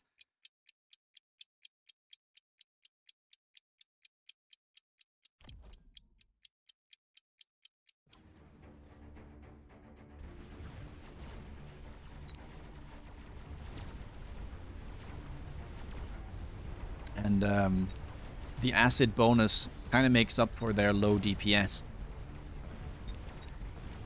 Lots of crawlers moving in, but thanks to the Acid that's been dropped, the chaff clearing is not so much of a problem anymore. That being said, this tower is under fire and the Saber will be able to take it down. Has some big damage there. This guy also making its way to the tower. Level 3, 18k damage per shot. Will be plenty to take down another tower. Will we see more tower levels from B-Man? He's going to take a lot of damage here. Will it be enough, actually? 2 hit points. Okay, well, that's very close. That's a crawler worth of difference. Round 6. B-Man now will have made up the resource deficiency after picking Super Supply. Improved firepower control system shows up yet again and is picked up for B-Man. Will probably go onto a level 2 Mustang pack. Apooche decides to go for it as well. Has been running the Mustangs himself, and in fact, the Mustangs have managed to pick up a level, so that's a level 3 pack now with that dangerous item.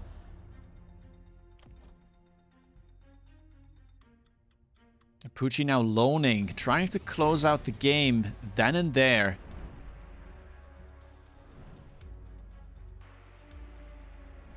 And what is the choice here for B-Man? A bunch of missiles, it seems. Missiling these shallow flanks. Oh, actually, it's Apooche also opting to go for some missiles. Never mind. Trying to get rid of these acid crawlers. And even more have been added, though. And not everything will get missiled. But actually, he does expect some more. Some very good predictions here from Apooche. Using all of his resources to try and close this out. Coach, thank you so much for the raid. Much love. Hope you had a good stream.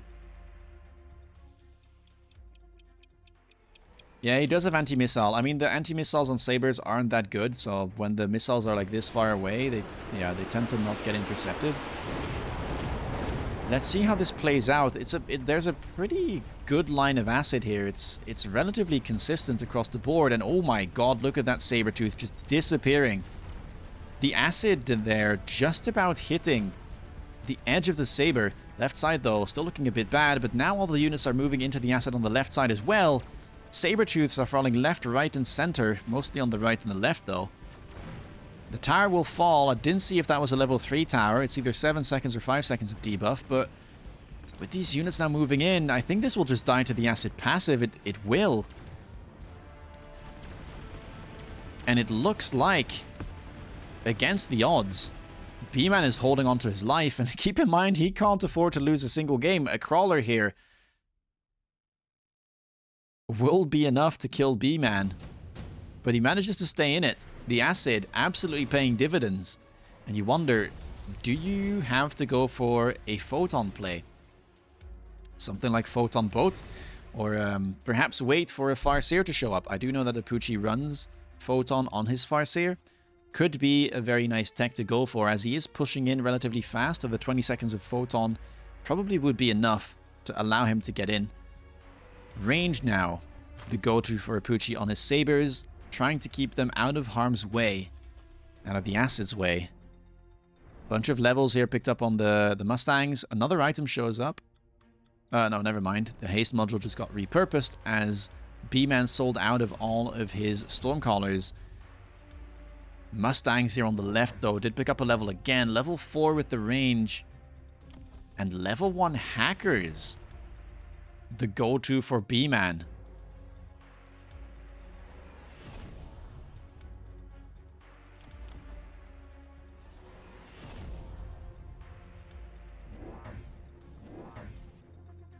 Yeah, summoned crawler only does 1 damage, but there is no crawler summoning, so all of these crawlers deal 4 damage.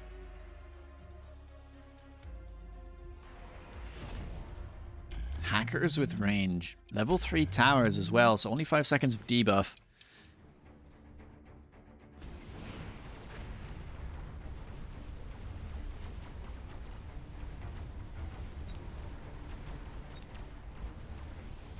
Crawlers this time around are getting close. The temp speed, which I'm sure was clicked as well last turn, but it's getting close.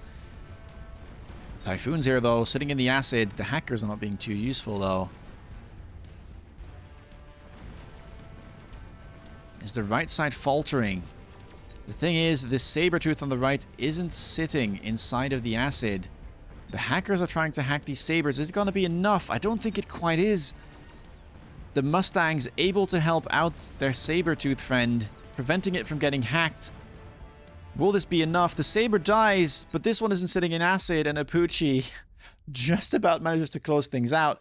That was starting to look a little bit scary, but manages to close it out. And that's another win for Apooche. He's just cleaning house. He doesn't need the rest of his 501 team. What a play. Early tempo here on the missile interceptor.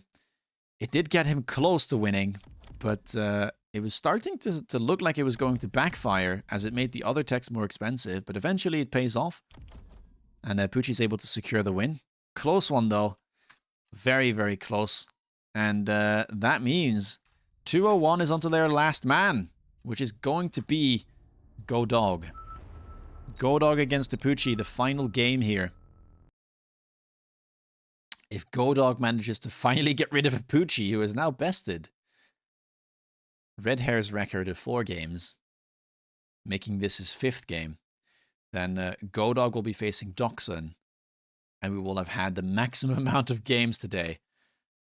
There is a prize pool for this tournament. Yes, it's quite a sizable one, in fact. $1,500 going to the first place team, $500 I think second place, and $300 third place, something like that. Or $1,600, $500, and $200. I keep getting it wrong.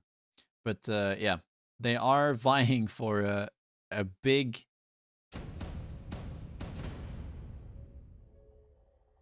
cash prize. So, GODOG on the blue side, Apooche on the red side. Apooche this time around going for cost control specialist, which you haven't seen yet today.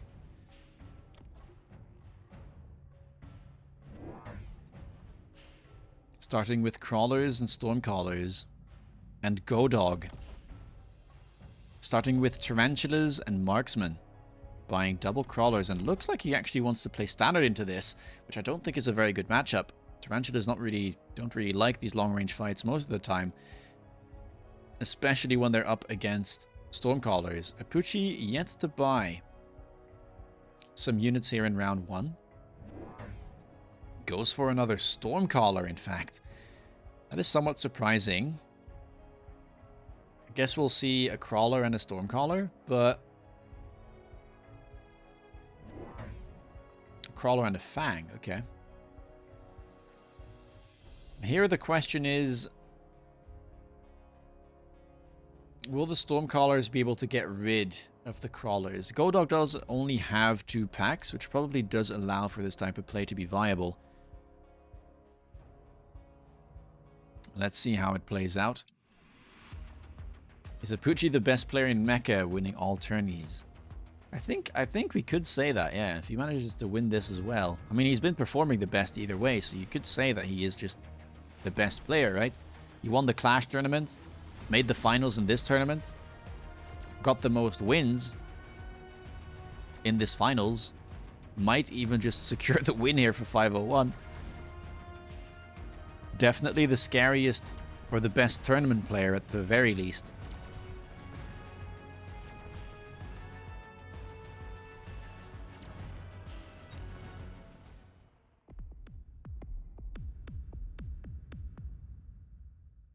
A very solid first round here for GODOG, and keep in mind that this pack that he chose doesn't have the most hit points, which is why most players try to avoid it. Tarantulas don't feel that oppressive most of the time, but some of these packs start with very low hit points, already down to 3,600. Round 2 reinforcements. We get Typhoons picked up for GODOG. Another very unusual pick in Standard.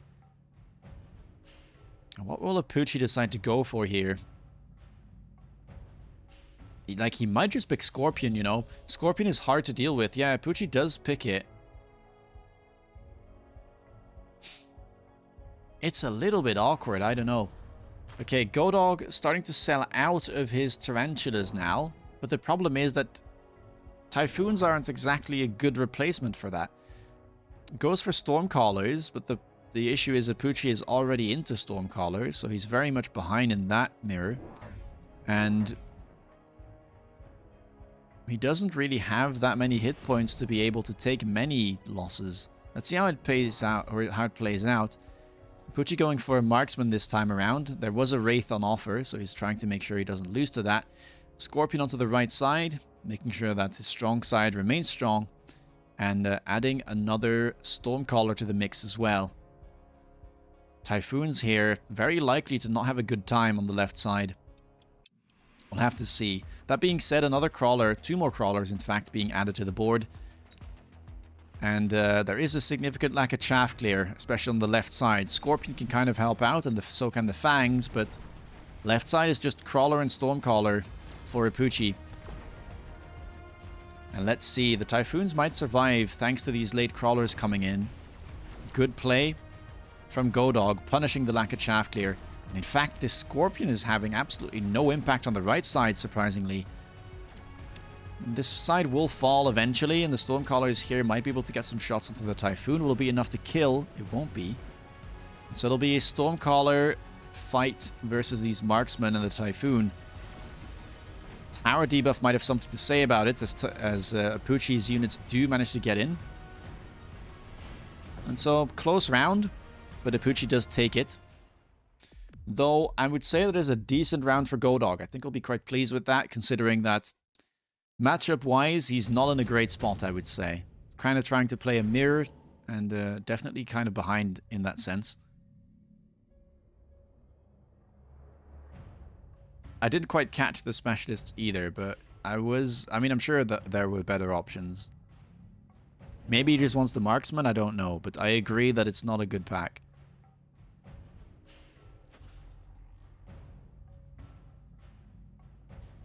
Amp Core here. Picked up for Apooche. Portable Shield, a decent item too. GODOG goes for the Port Shield, throws it onto the Typhoons.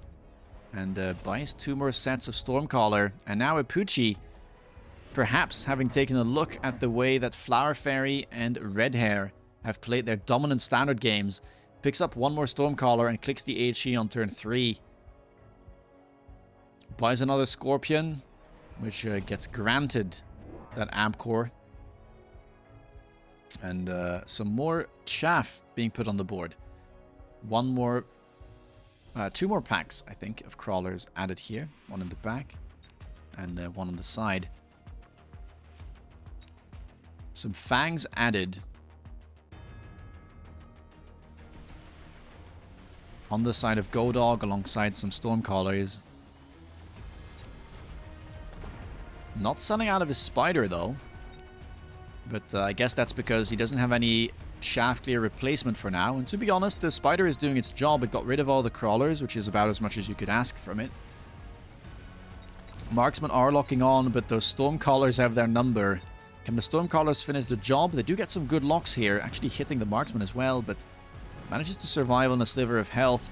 Left side does win yet again from GODOG, but it's not as convincing as it was last round, and so now he dips below 3k hit points after round 3 concludes.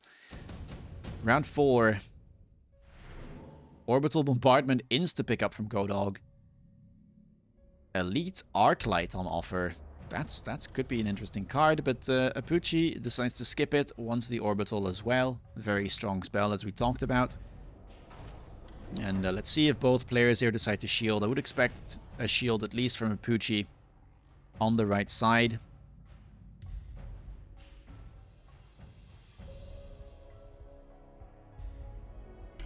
Yeah, it might be a Vulcan pivot for GODOG. still a bit low on resources here, so he might want to wait. But the problem again is that he didn't pick a pack that has a lot of hit points, right? So he has to be a little bit careful with his hit point managements. Sells out of the spider, and we do actually see a Vulcan popping up now. So trusting in these Typhoons for now to deal with the chaff on the left side, was trusting the spider on the right side, and now we have Vulcan on the right side. And suddenly things are not looking too bad anymore for GODOG. He's starting to build a solid comp, I would say. He's still a bit low on chaff, we have to be real. And doesn't have a tech yet on his Stormcallers. But he did manage to now finally match the 4 Stormcallers from Apooche. And he's starting to build his Vulcan Marksman board. Let's see how this plays out. Both players with 2 bubbles. And now the question is, who will come out on top here? Right shield tanking quite a lot. Scorpion and Stormcaller should be able to break this shield. And the Typhoons won't have a good time at all. At least able to tank 1 shot thanks to the port shield. But the second shot here, boom, will get rid of both of those units at once. Scorpion on the left side having a wonderful time. Might even be able to pick up a level, which would help it massively, as it is donning that amp core. Right side is more even, and GODOG did manage to at least get rid of 1 shield from Apooche, but that's a massive turn. And we did talk about these Stormcallers. They hurt, because all of them stay alive, and it means that GODOG suddenly takes 1200 damage on turn 4. It's now down to 1700 hit points. Can't take many more losses like that.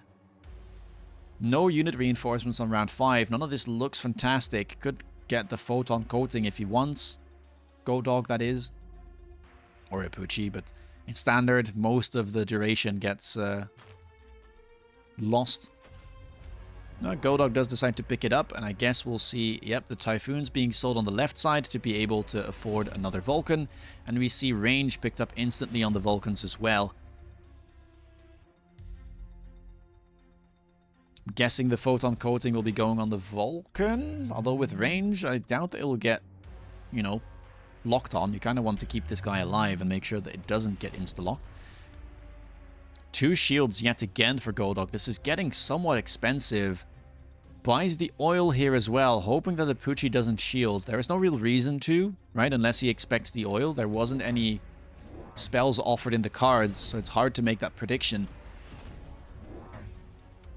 Range picked up for Apooche on the Scorpions, so matching the range on the Vulcans. And what's awkward as well now is that the Vulcans only have 5 less range than the Marksmen, which tends to make them clump, right?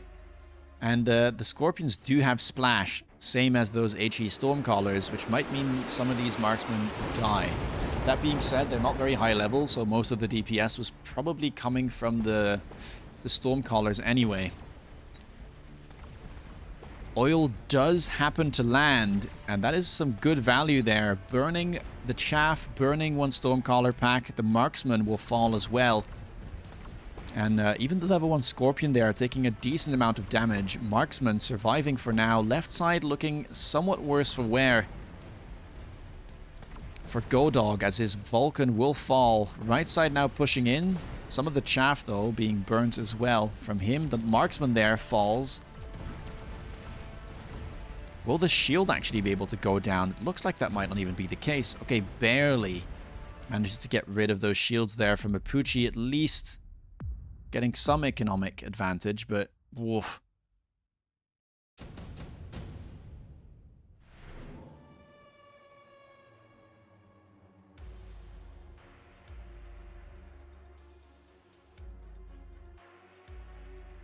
$770 hit points. He needs to turn the page. Otherwise, this is just going to be over. Electromagnetic Impact picked up for GODOG. Same thing for Apooche. The big blast also available, but neither player wants it. This does have a much shorter cooldown and tends to have a similar value. Shield yet again. Lot of investment in shields this early on, right? We're basically in the mid-game still, but We can already count that is 5 shield purchased, I think, from GODOG in the last couple turns. Marksmen finally get range, which makes sure that they can survive at least somewhat. But the marksmen are not really leveled. I mean, they're level 2 finally, but scorpions are pretty scary, especially this guy.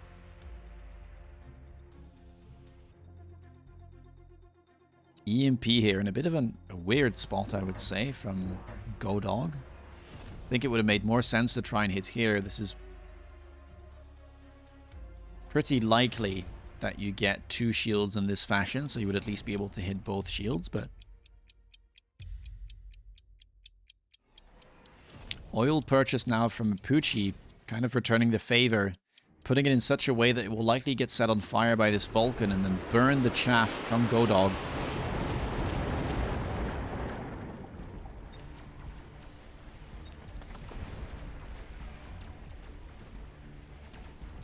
And that might mean that the Scorpion gets an early lock onto that Vulcan. The marksmen, in fact, that have been added here this turn for Apooche have been granted range as well, which means that this Vulcan gets insta-locked left side, worse for wear still. And this might just be game yet again. Apooche, I think, with the 6-rounder.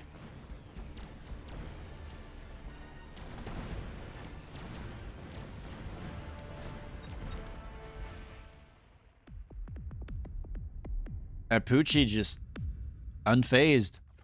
Might have played 5 games in a row, but I'm not impressed. A 6-rounder. Absolutely mopping the floor. With 201. Holy moly. It was looking like, for a bit, Flower Fairy and Red Hair were just going to, you know, have an easy day. At least 201 would have an easy day, and Flower Fairy and Red Hair would do all the work. But as soon as Apooche came on,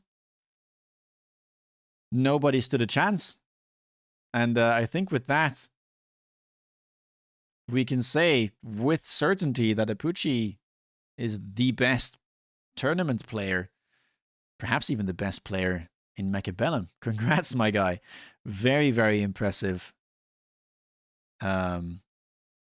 showing.